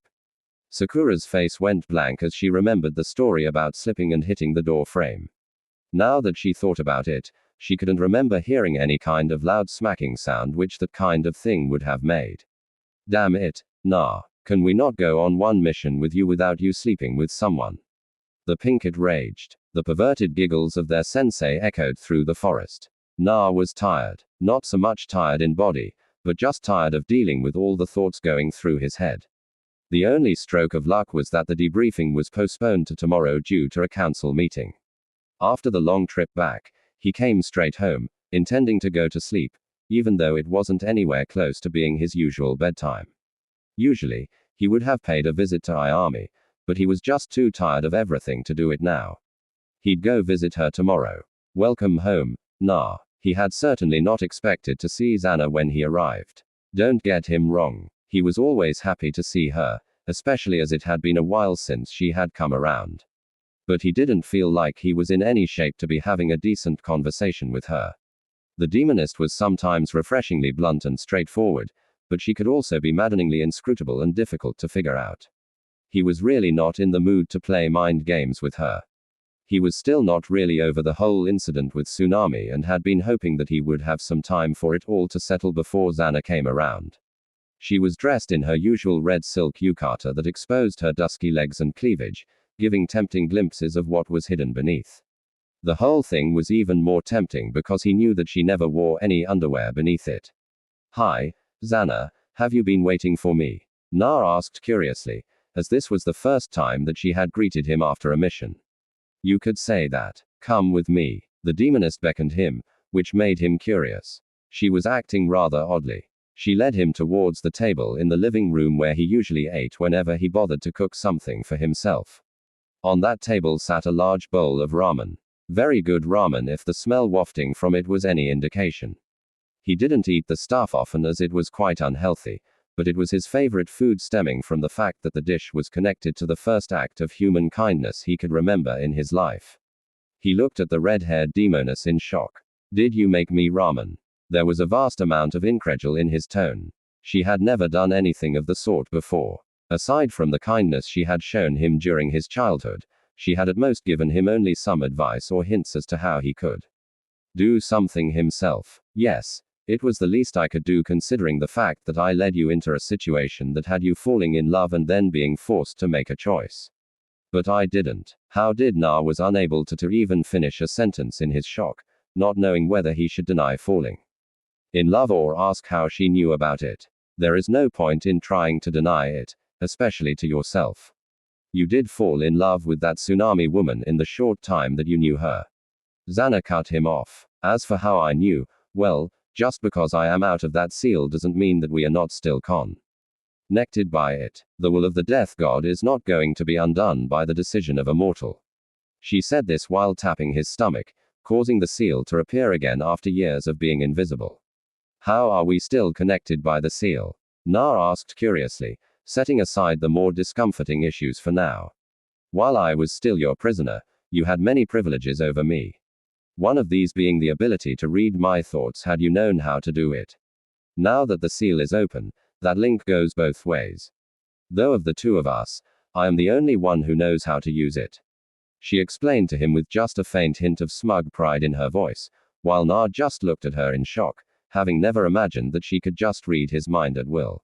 You needn't look so shocked. I don't often make use of it. Na was somewhat reassured by this, though still severely off-kilter at learning that the woman he wanted to marry could read his mind. Most people would call him completely insane for that alone. So you know everything that went on in Wave. I could sense that you were in some distress. So I checked and found out that you had developed feelings for another woman while on that mission. I did not care to look at anything else. She did not seem angry, but Na knew better than to take that at face value. Human women were unpredictable enough about these things. The demoness before him was another matter entirely. So, are you angry at me for letting that happen? Naruto asked with only a small amount of hesitation. As far as he was concerned, it was better to just get it out in the open and deal with the consequences. Don't be an idiot. I was the one who arranged for it to happen after all. Now, sit down and eat your ramen, she said with only mild irritation in her voice. She could see that he was obviously not operating at full capacity, or else he never would have forgotten the fact that she had already told him that. The blonde sat at the table in a daze. All the revelations that he had just heard on top of his already tired mind was not leaving him particularly clear-headed. So, he just did as he was told and went to eat his ramen. It was really good ramen, the best he'd ever had, actually. This is amazing. I didn't know you could cook. Na complimented and fished for information simultaneously. You'd be surprised at all the things you learn to do just for the sake of doing something when you're immortal. There was a dry amusement in her voice implied that cooking was hardly the only thing which she had taken up out of boredom. He finished the ramen and was about to ask another question about arranging the incident with Tsunami. He had figured as much himself that night after verbally ripping Inari a new, but it was always good to get some details.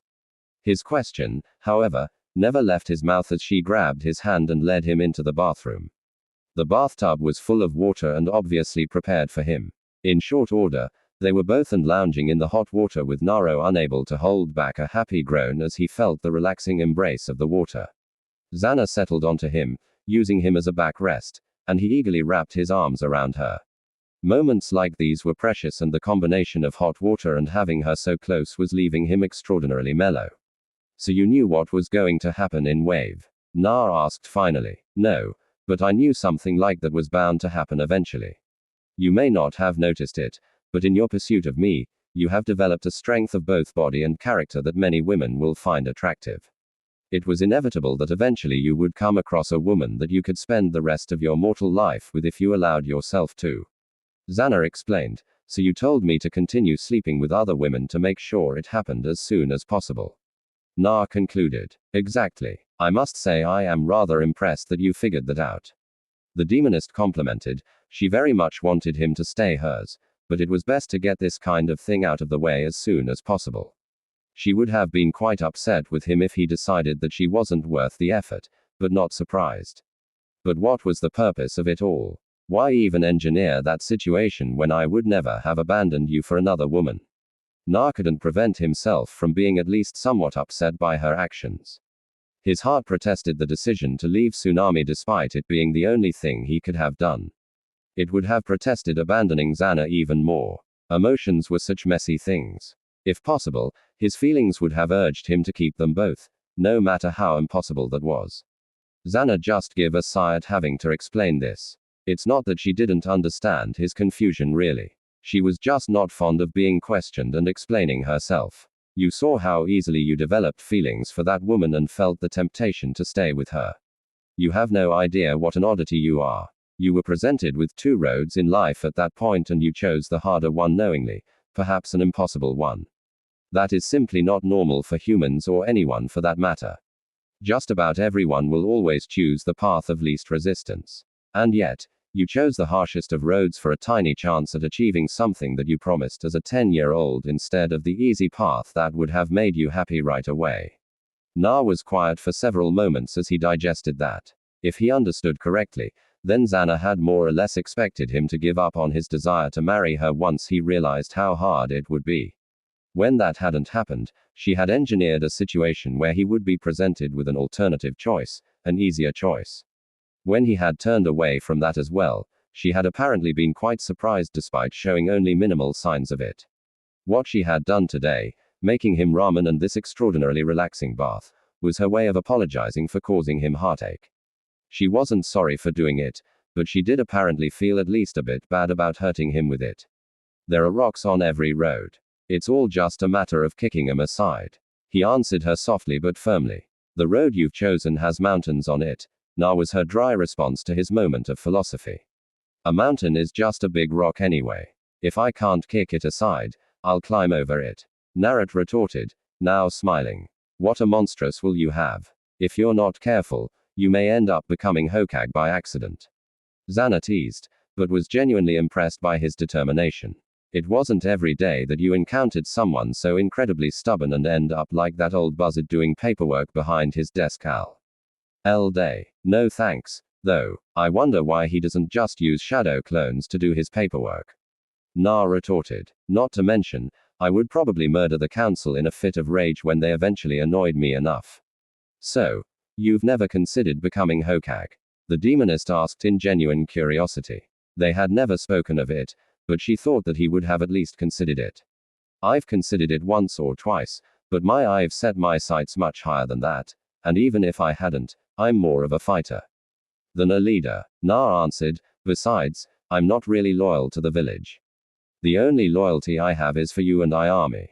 The village is just a convenient place to grow stronger until I find a way to reach your level. My, How very devious of you, sheared.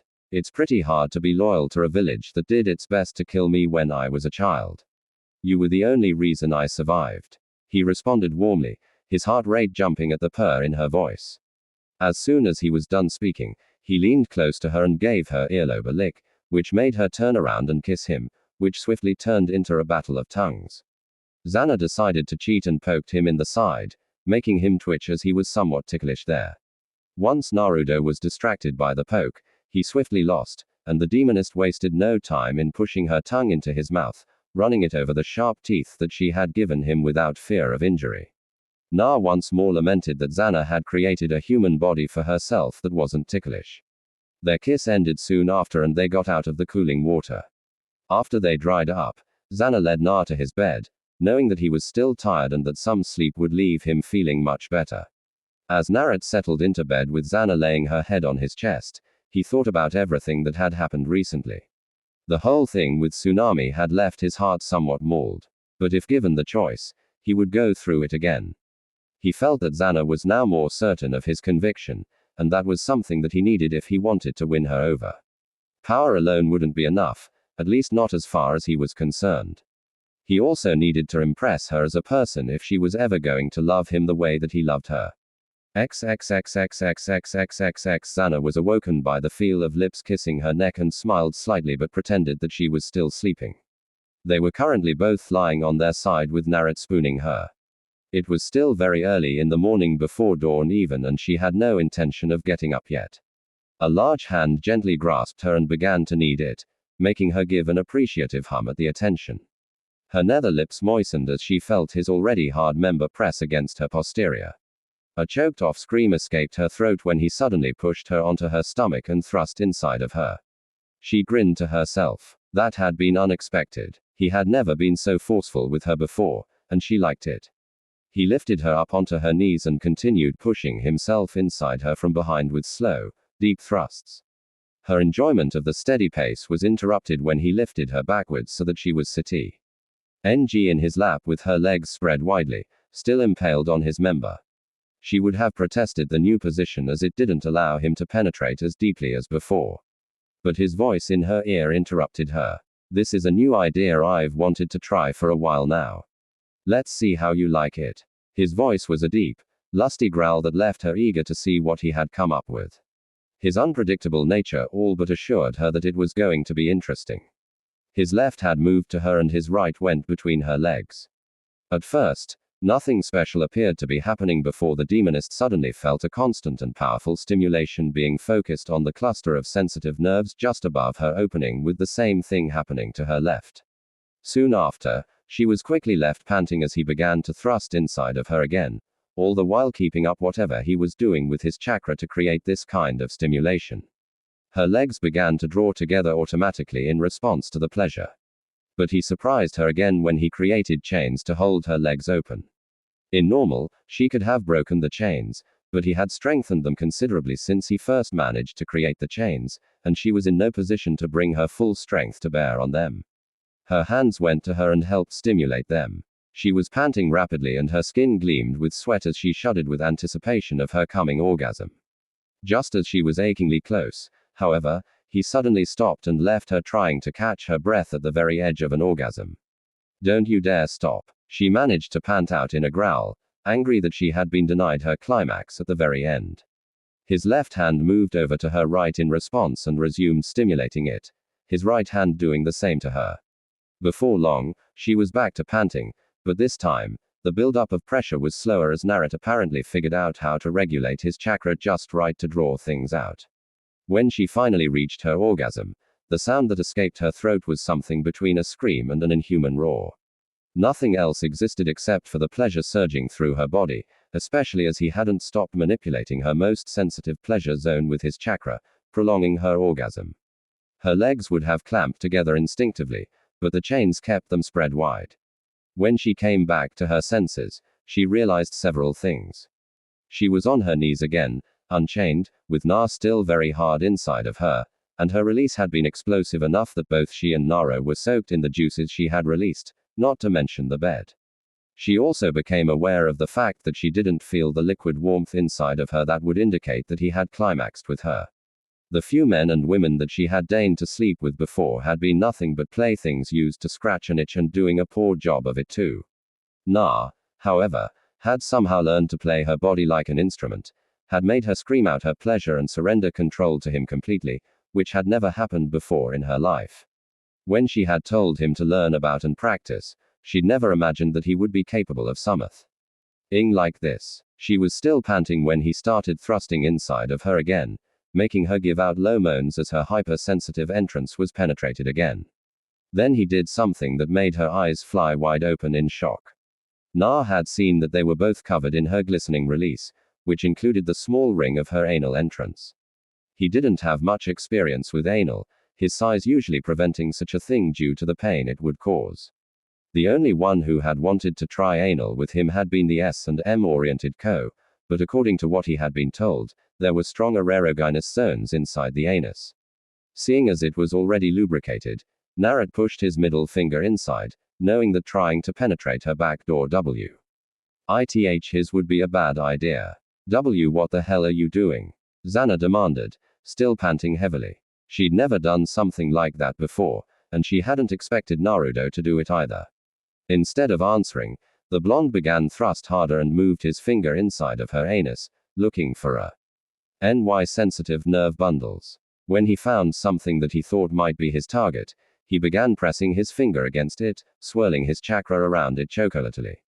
A feeling of immense pleasure slammed into her, and she wasn't even aware that her screams were slightly demonic and were scary.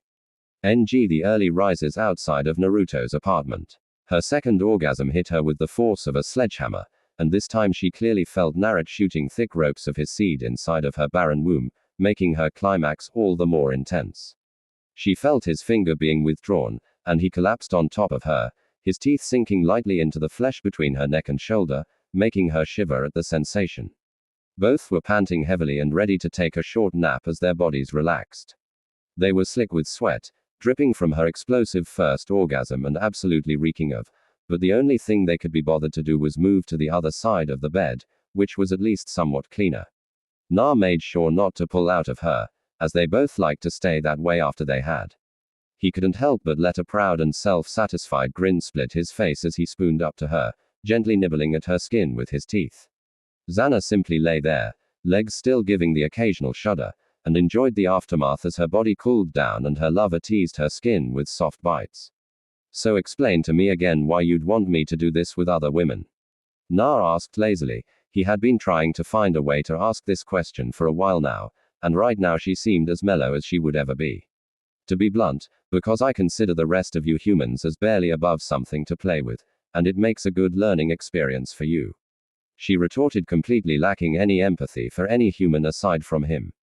That's really harsh, Naruto answered with a sweat drop. I will be very upset with you, however, if you decide that you would prefer a mortal woman after the decision you made to leave the one in wave.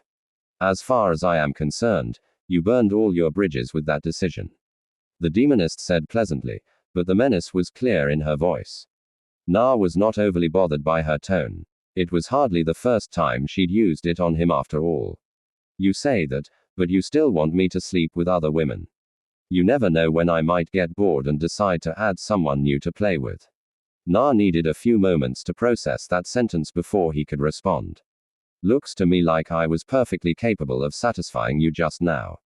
He retorted with some smug pride coloring his voice, punctuating his statement by thrusting inside of her with his once again hard member.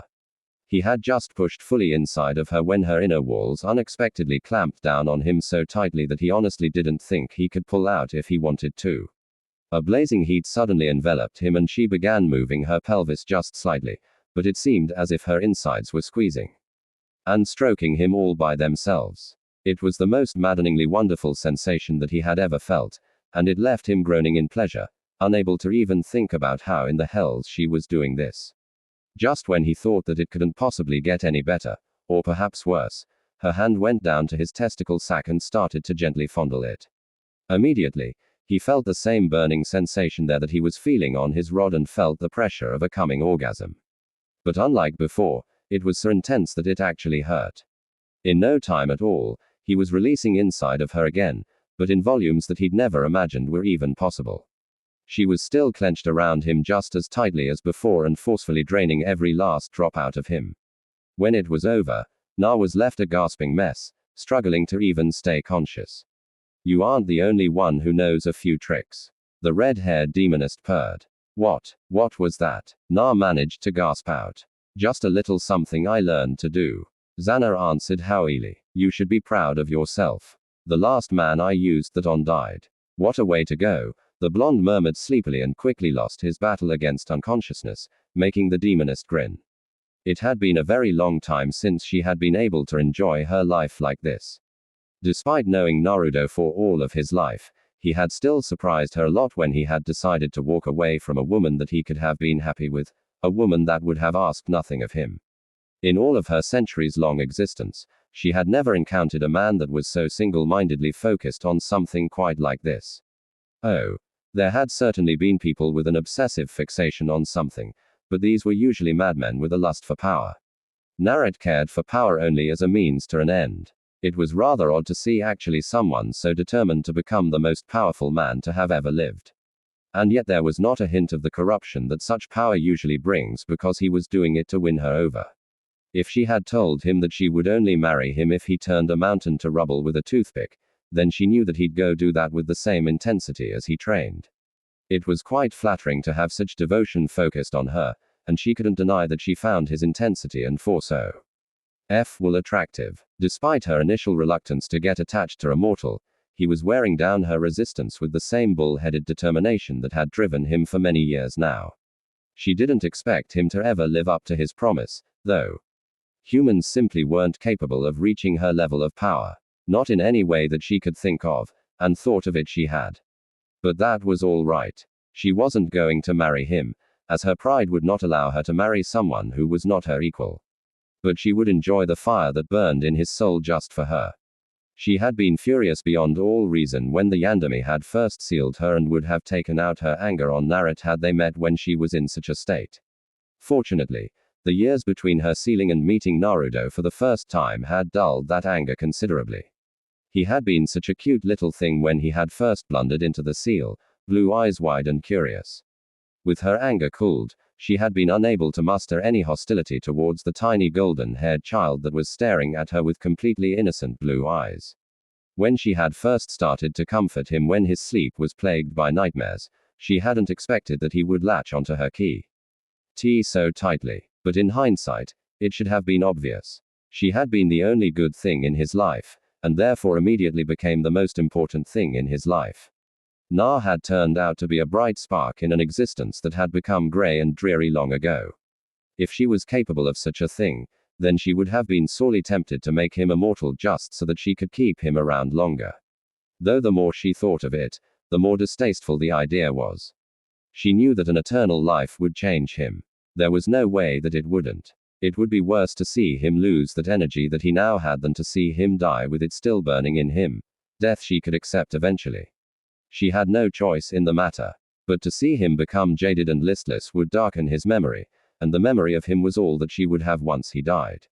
Xana pushed the thoughts out of her mind and just focused on enjoying the moment. That was the key to making immortality bearable after all, to shut out thoughts of both the past and the future and simply live in the present as much as possible. There was no point in thinking about it in any case since there was no way to make a human immortal that she knew of anyway. XXXXX. Well, it appears that Team 7 has had a most interesting first C rank mission. Shinobi commented mildly after hearing the full mission report. Considering everything you've told me, I have no choice but to classify this as an A- rank mission. Sasaki and Sakura looked smug and excited respectively, while Naruto and Kakashi looked as if they didn't care, which was fitting as they really didn't. I am giving Team 7 a week away from duty. But before you go, I need Naruto to explain one other thing to me. Everyone looked at the aged leader curiously, wondering just what exactly he could want explained, considering the fact that they had already told him everything and wondering why Naruto in particular. Earlier this morning, several civilians reported that they heard what sounded like the tortured SC.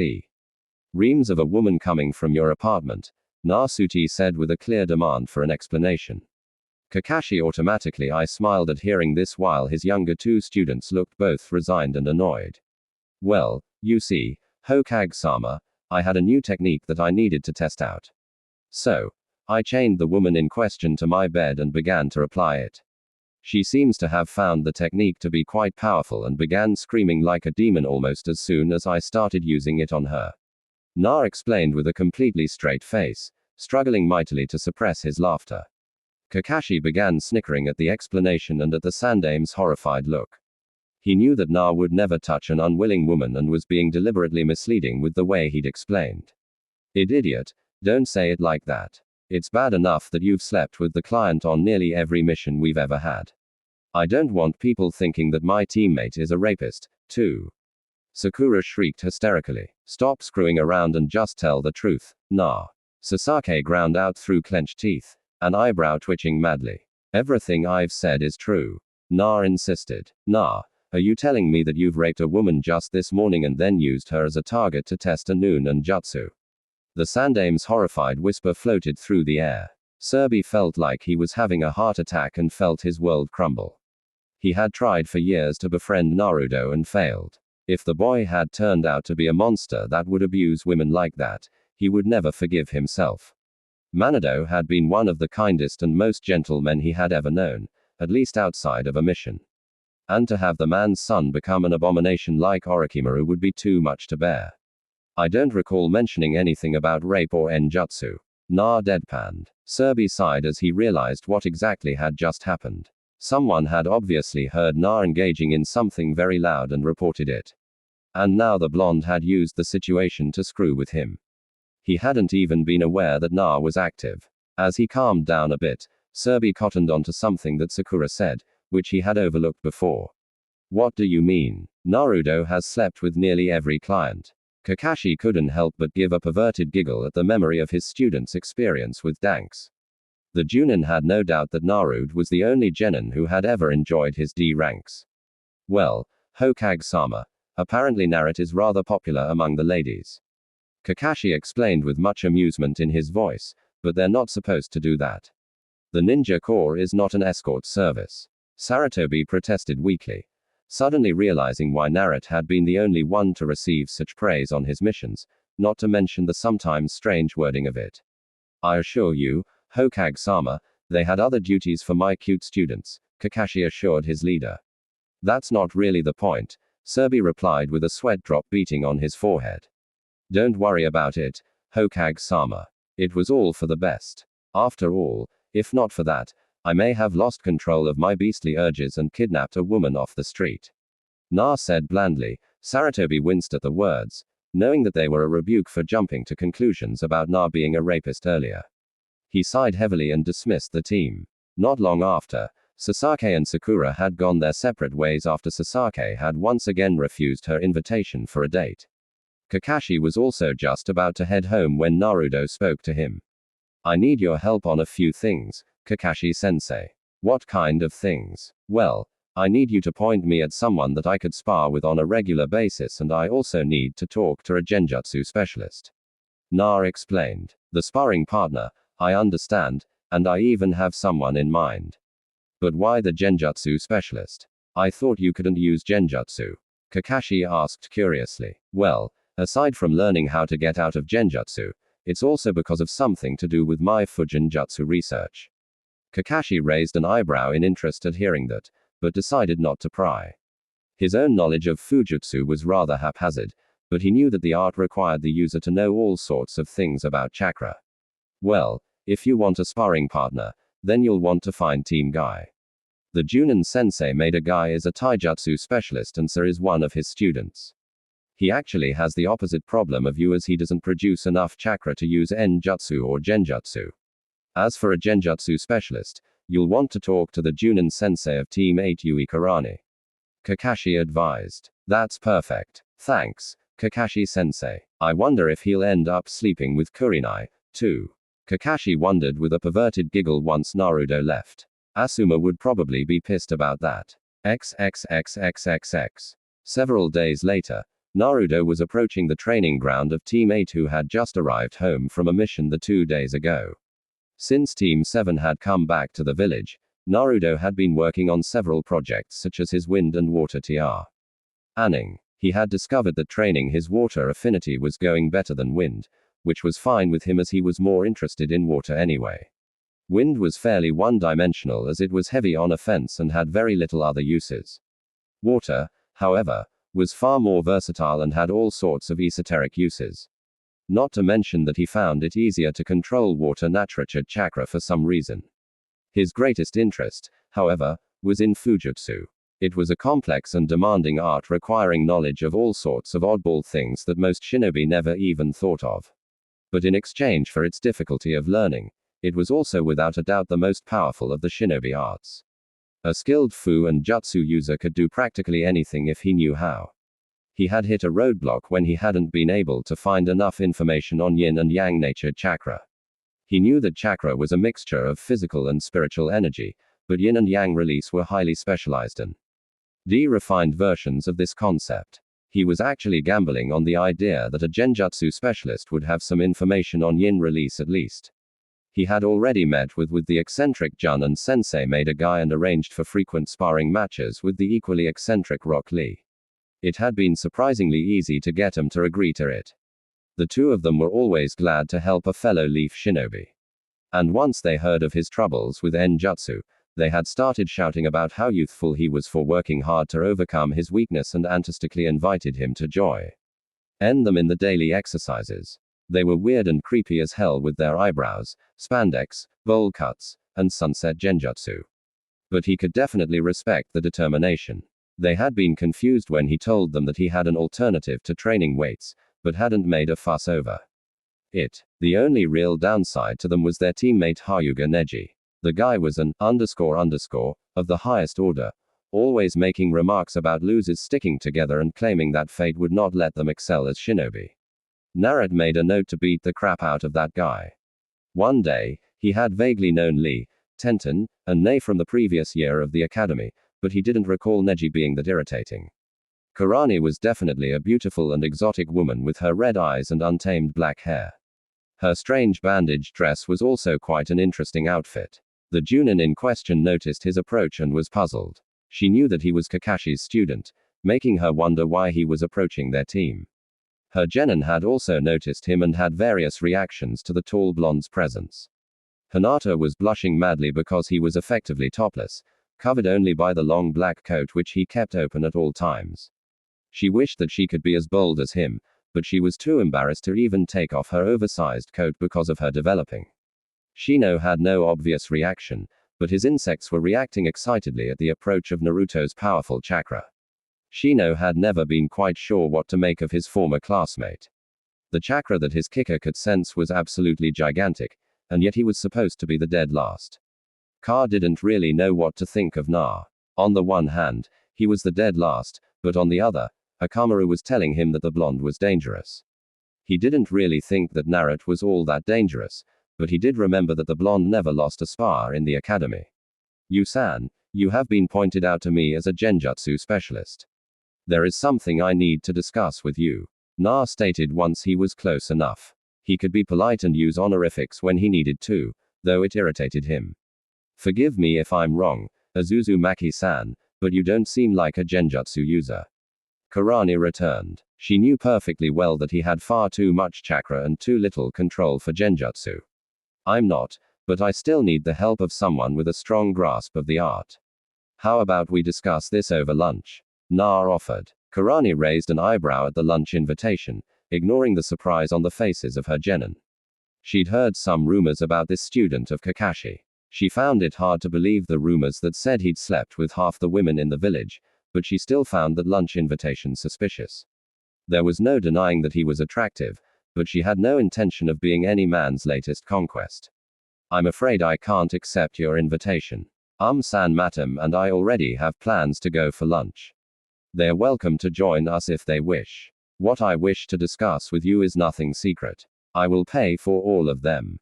Kurinai let a small confused frown surface on her face. If he was freely inviting her genin to join him for lunch, then he was almost certainly not attempting to get into her panties. Could he actually want to discuss genjutsu? She looked towards her students, clearly questioning whether they wanted to accept the invitation or not. Free lunch is always good, Ka said with a grin. I have no objection, Shino said stokily.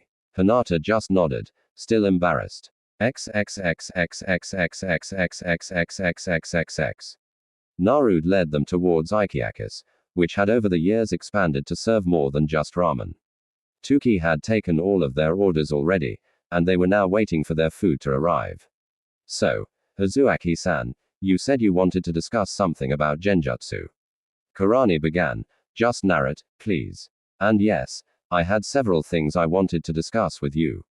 Na answered, all right then, Na, what was it that you couldn't ask Kakashi since I know that he is proficient with genjutsu? Kakashi knows how to use genjutsu.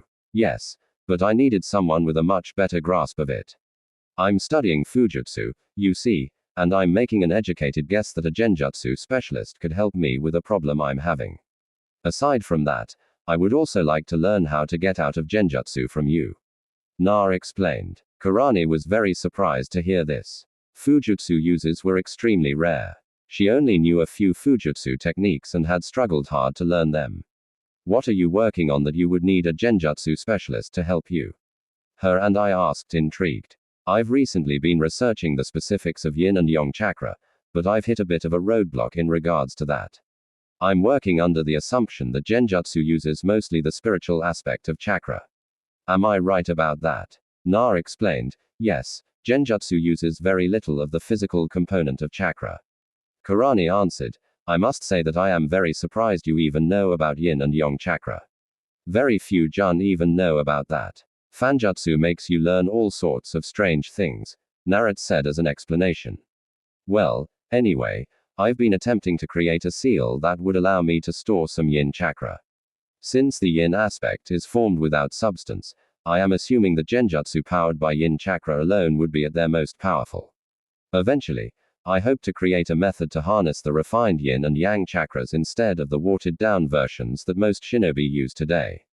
Kurani was now seriously impressed. That was the kind of thing that made shinobi legendary, though it sounded like a difficult undertaking. You intend to attempt using purified yin chakra to power genjutsu like the Nadaime Mazukage was rumored to be able to?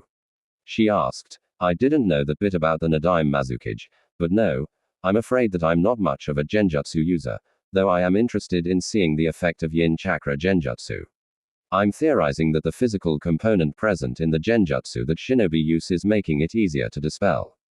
The genjutsu, you've definitely caught my interest, but if you're not attempting to use yin release genjutsu, then what are you doing this for? Kurenai said curiously, I'm interested in seeing what I can do with the refined yin and yang chakra. I'm fairly sure that the yang chakra won't allow anything more than body enhancement since it is substance without form, but I may be able to craft a seal to use them in some unorthodox ways, perhaps even a combination of the two. Kerr and I just stared at him for a long moment, deep in contemplation before answering. That sounds incredibly interesting, but I'm afraid I don't know how to use pure yin chakra. I've been trying to figure it out for a long while now, but I've had no success so far, so I'm not sure how much help I didn't expect you to know how to use it. But I'm hoping that with your genjutsu expertise, I could make a breakthrough in my Fujutsu research. And who knows, we might figure out a way to harness yin chakra while we're at it. Aside from that, I'd still need you to teach me how to break out of genjutsu. So, what do you say, Kai? Sensei, Naruto asked, referring to her as sensei with a smirk. He knew that she was very interested in this and would probably be unable to resist. Kurani thought it over for another long moment, but she knew that she was going to accept. She had been trying to figure out how to use yin release for a few years now. And then a fresh genin comes along with a proposal to use his skill with Fujutsu to try and figure out the problem. Even if he was a fresh genin, he spoke about the subject with enough familiarity that she had to take him seriously. And even neophyte Fujutsu users weren't to be underestimated. All right, nah, I accept. Hinata, Ka, and Shino had been silently observing this entire conversation with a great deal of surprise. Their supposedly dead last former classmate had just now been engaged in a debate about some very high-level chakra theory that they had never even heard of. It was at this point that Ayami came out of the back with the food they ordered. Ka immediately forgot about the discussion he had just overheard and stared at the beautiful waitress. "Hey baby, where have you been all my life?" he said to her while checking her over. Ayami only raised an eyebrow at the much younger boy trying to be smooth. He was hardly the only one to try a lame pickup line and definitely not the best. Kurini, meanwhile, was severely irritated with her student. He'd been showing all the signs of a budding lecher, and all of her attempts to prevent him from becoming the next Jiraiya had failed so far. "Stop sniffing around my sister, Ka," Na demanded. "Your sister?" came a chorus of confused and questioning voices. "Not by blood, but he's thought of me as a big sister for many years now," Ayami explained with a smile. Aside from Zana, Ayami was the only who knew pretty much everything about him. She even knew about Zana and what he was trying to achieve. That she hadn't tried to convince him out of it or judged him for it had made her all the more precious to him. And he definitely wasn't going to tolerate some much trying get into her pants. Well, even if she is your sister, it's up to her to decide if she wants to have an animalistic experience. "See," Ha retorted with a smirk. "Once the surprise died down, I'll be sure to tell you that when I go after your sister and maybe your mother, too," Naruto retorted, making Kurana choke on her food, and Hinata began to give off red light. Even Shino was blushing, though it was almost unnoticeably, maybe even both at the same time. This last bit made Hinata go nuclear, and even Kurana was blushing. While Ka was sputtering in shock, Naruto looked at Hinata and just couldn't restrain himself from commenting. "If you blush any harder, Hinata, people are going to mistake you for a lantern from the red lights district." This was too much for the girl, and she passed out, forcing Shino to catch her. By this time, Ka had managed to regain his ability to talk and burst out. "You stay away from my mother and sister, bastard. And what do you mean when you go after them? Well, since you're such a supporter of allowing women to choose who they want to sleep with, I figured that I should let them know that I'm available," Na said magnanimously. Hei gaped at him for several long seconds before responding. "All right, I get the point. I'll stay away from yours if you stay away from mine," he grumbled. "Agreed," Na said pleasantly. "But if they come after me, then all bets are off." "That'll never happen," Ka shouted. "Keep telling yourself that, Ka. It might actually be true." Na paused. "Then again, it might not be. XXXXXXXXX. 2 months later, the 2 months since Naruto and Kurenai had agreed to work together had been very productive in several ways. Though Naruto had gotten the most out of it by far, Kurenai had decided to teach him how to dispel genjutsu first, and as was typical for Naruto, he did nothing normally. He wasn't able to manipulate his chakra flow enough to halt it and break the genjutsu that way. And he didn't like the idea of sending out chakra pulses or stabbing himself. So, he came up with his own unique way of breaking genjutsu. He had discovered the method accidentally when he had been trying to stop his chakra flow, but had condensed it instead. Turns out that if someone's chakra is dense enough, then the foreign chakra of a genjutsu wasn't able to pass through his coils and do its job. Kurani had been both shocked and irritated when they discovered that this made him effectively immune to regular genjutsu, at least as long as he kept his chakra condensed. They hadn't managed to figure out the yin release, and Naruto had theorized that his Fujutsu knowledge wasn't good enough. He had managed to convince Kurana to bring him all the Fujutsu books and scrolls from the Chunin and Junin sections of the library, despite the fact that Shisho wouldn't have done that. The red-eyed Junin had loaned him the books under the condition that he was to only look them over and see if anything in there could help them in their research. Naruto had agreed, but as soon as he got home, he had created a small army of clones to copy everything that Shihad brought him as soon as possible. He now had a small army of clones constantly working on assimilating all the knowledge that had suddenly become available to him. The things that he had seen in those books were simply far too interesting to let go. What had him the most fascinated by far was instructions for how to inscribe small Fujutsu formulas with just his chakra and sometimes a small amount of blood. For larger seal arrays, he needed to prepare them in advance and then he could slap them onto the ground where they would expand and then EY could be controlled by use of a master seal that he inscribed on his body. It irritated him immensely to go on missions now as it was taking time away from his training and Fujutsu study. Merely days ago, He had finally cracked the secret of how to manipulate gravity with Fu and Jutsu. He needed to inscribe an area with a ceiling array, after which he would capable of adjusting the gravity within that area. The potential for training in a higher gravity environment had left him salivating, but he had no chance to make use of it yet.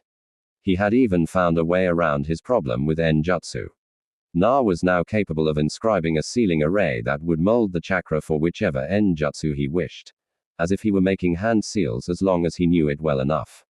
Unlike hand seals though, he didn't need to worry about control as the ceiling array did it for him. All he needed to do was channel chakra into it and the teni would form.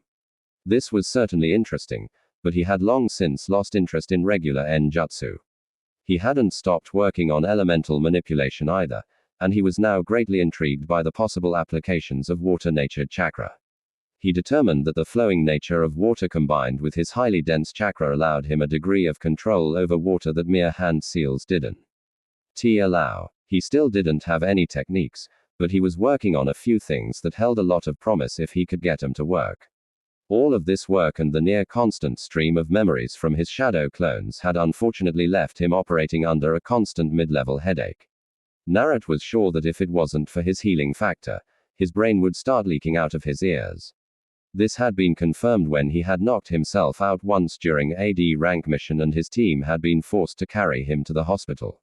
When he'd woken up, he heard terms such as neural bruising and brain damage being tossed around, which had convinced him to tone it down just a little. Another thing that had changed were the danks. The Sandaime had apparently had a stern talk with potential clients about using his shinobi as an escort service, which meant that Naruto was no longer able to screw with the minds of his teammates in that way. The damage had been done, however, and Team 7 now had a rather questionable reputation. Na and Kakashi were perfectly fine with it. Sakura and Sasaki, however, were not. The Pinkett couldn't even walk down the street without wanting to sink into the ground when the villagers leveled disapproving looks her way. On the other end of the spectrum, Sasaki was getting lots of approval from his fangirls who had gotten 10 times more rap. Leaving the Uchiha survivor at his wits' end at the creepy stalker tendencies they were now exhibiting. Currently, however, Na was not suffering any headaches or driving his teammates insane. At this moment, he was engaged in a spar against Kurani. The two of them had been working on their project for some time, and Naruto felt that some progress at least had been made, but they were both tired of breaking their brains over it and wanted to relax a bit. Naruto had suggested a spar, and Kurana had been curious as to how good Naruto really was. Her curiosity also stemmed from the fact that both of their teams had been nominated for the upcoming Chunin exams, and she wanted to see how he measured up compared to her own genin. She had come to regret agreeing to this spar as she had discovered several truths that were making things very difficult for her. She wasn't able to use genjutsu against the blonde due to the fact that he was condensing his chakra, which meant that she had to rely on taijutsu and enjutsu, both of which were most definitely not her strong points. Naruto was stronger than her, faster than her, and his body was so densely muscled that even her chakra-enhanced blows were not having any great effect. She on the other hand had to be extremely careful to never even directly block one of his hits, as the tiered log that she had used for a substitution testified. The only thing even keeping her in the fight was her greater experience, flexibility, and the few Kaiden Enjutsu that she knew. While Naruto was limited to taijutsu and shadow clones, she knew, however, that if the blonde managed to get her in to a grapple, that it was going to be all over for her.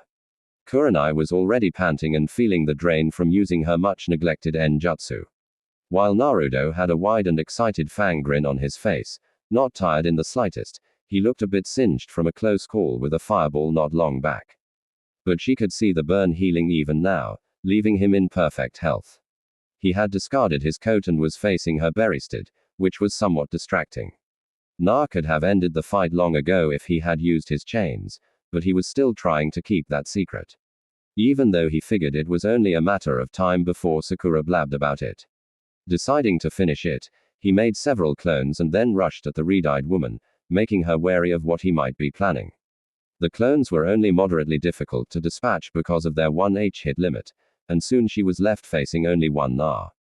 He rushed at her and she prepared herself for another difficult taijutsu engagement, but was left shocked as he dispersed after a single hit, leaving her wide open for T. He original to grab from behind and wrestle her to the ground in the same hold that he had pinned Haku during the wave mission. As Kurani had her hands pinned and the blonde firmly planted between her legs, she was left helpless. The only techniques that she could perform without hand seals were genjutsu and the 3 academy techniques, which were useless right now. The Junin was quite angry at herself for falling for that trick. Na had been coming at her with straightforward attacks like a juggernaut the entire time and then blindsided her with this tricky finishing move. Currently, he was grinning at her widely, pleased with the fact that he had won against a Junin, even if she had been severely handicapped. I win, Kurani-sensei. So you do, she grumbled slightly. Her pride mauled at the fact that she had lost to a genin. Even if she had lost, however, she couldn't deny that the current position was rather enjoyable. She had developed an undeniable attraction towards the blonde, she had gotten to know him over the 2 months that they had worked together, and she was very impressed with the kind of man that he had turned out to be, despite the rumors about him. She had even made her romantic interest in him clear, but he had told her that he wasn't interested in starting a serious relationship, which was what she wanted. They'd talked it over, and Kurenai had been mildly surprised to hear that there was some truth to the rumors about him sleeping with Neum. Rouse women, if not exactly half the village. The surprise had been because he hadn't acted in a perverted manner with her in the slightest, aside from a few offhand compliments about her beauty, which was what made her think that the rumors were entirely made up due to him being the Keibi Ginyoriki. Kurani hadn't wanted it to be just, so she had backed off, but her attraction hadn't diminished in the slightest. The red-eyed Junin couldn't blame him for not wanting to get into a serious relationship at his age, but it was still frustrating her to no end. He was the most interesting and impressive man out of a rather limited selection of them, even if he was 10 years younger than her, and he wasn't willing to engage in anything more than casual. She couldn't even get angry at him since he had openly stated everything instead of perving on her. Maybe we'd better get up. I think we're giving your Jen a show. Na told her with a smirk. What? Kurani yelped and turned her head to see that her 3 students were indeed looking at their compromising position with incredulous blushes. The 3 of them had just arrived for the scheduled training session to find the 2 of them sparring and had been shocked to see Naruto winning. They didn't understand why their sensei wasn't using any genjutsu, but it was still shocking to see a genin winning against a junin.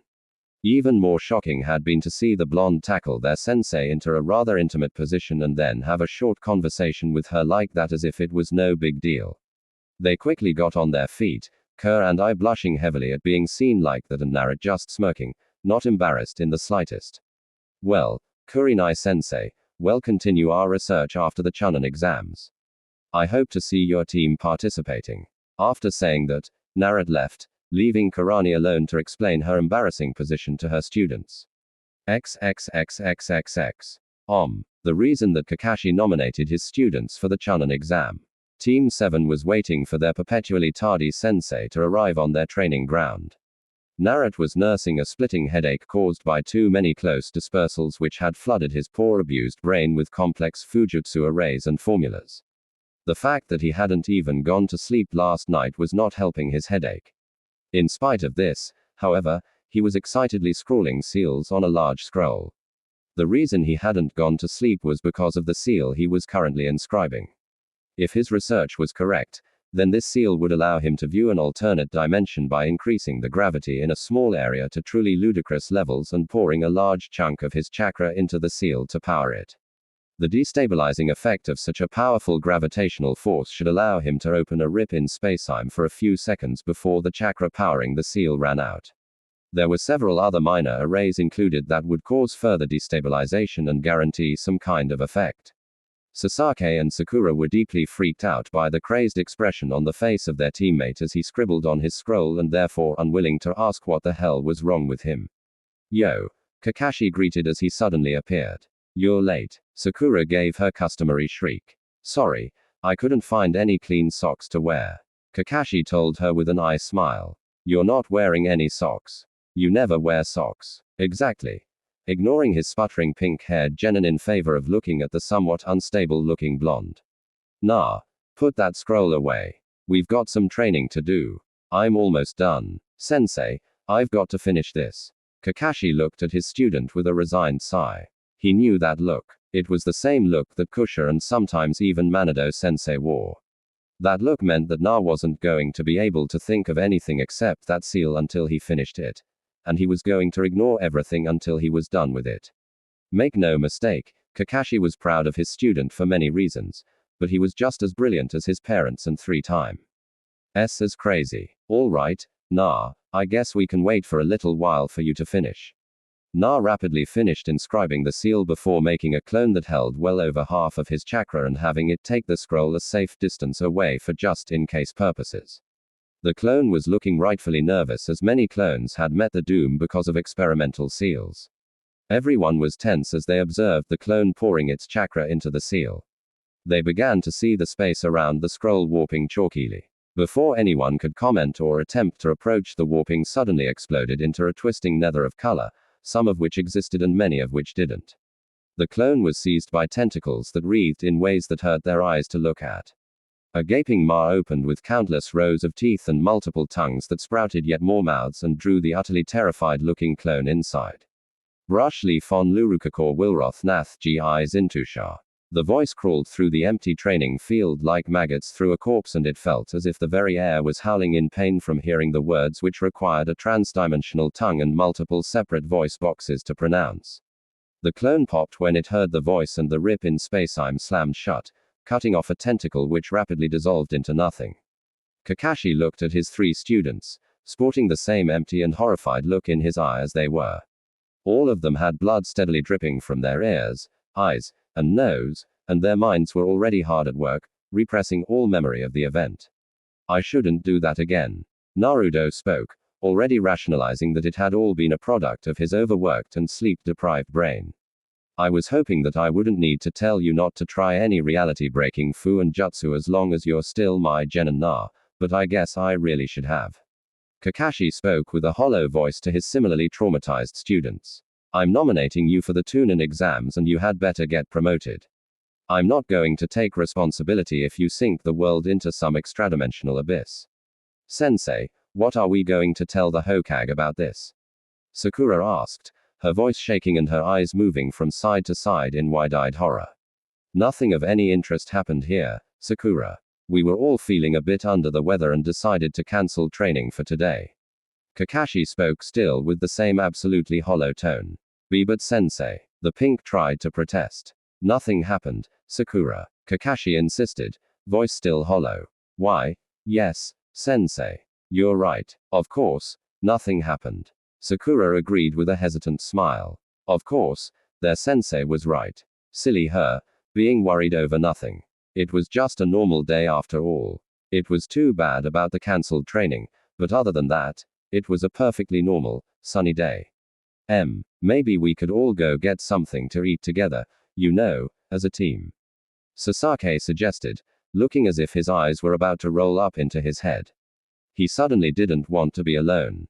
It's a perfectly ordinary day with absolutely nothing special about it. It's too bad that Sasuke doesn't want to get anything to eat, but that's all right because it's perfectly ordinary.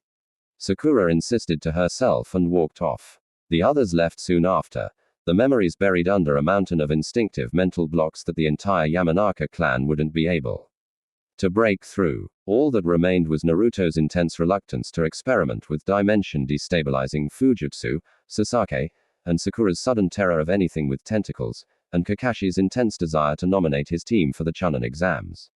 So guys, what do you think about this Naruto story? Tell me your opinion in the comments. And if you want more Naruto What If stories, make sure to subscribe to Universe of Naruto. Thanks for watching.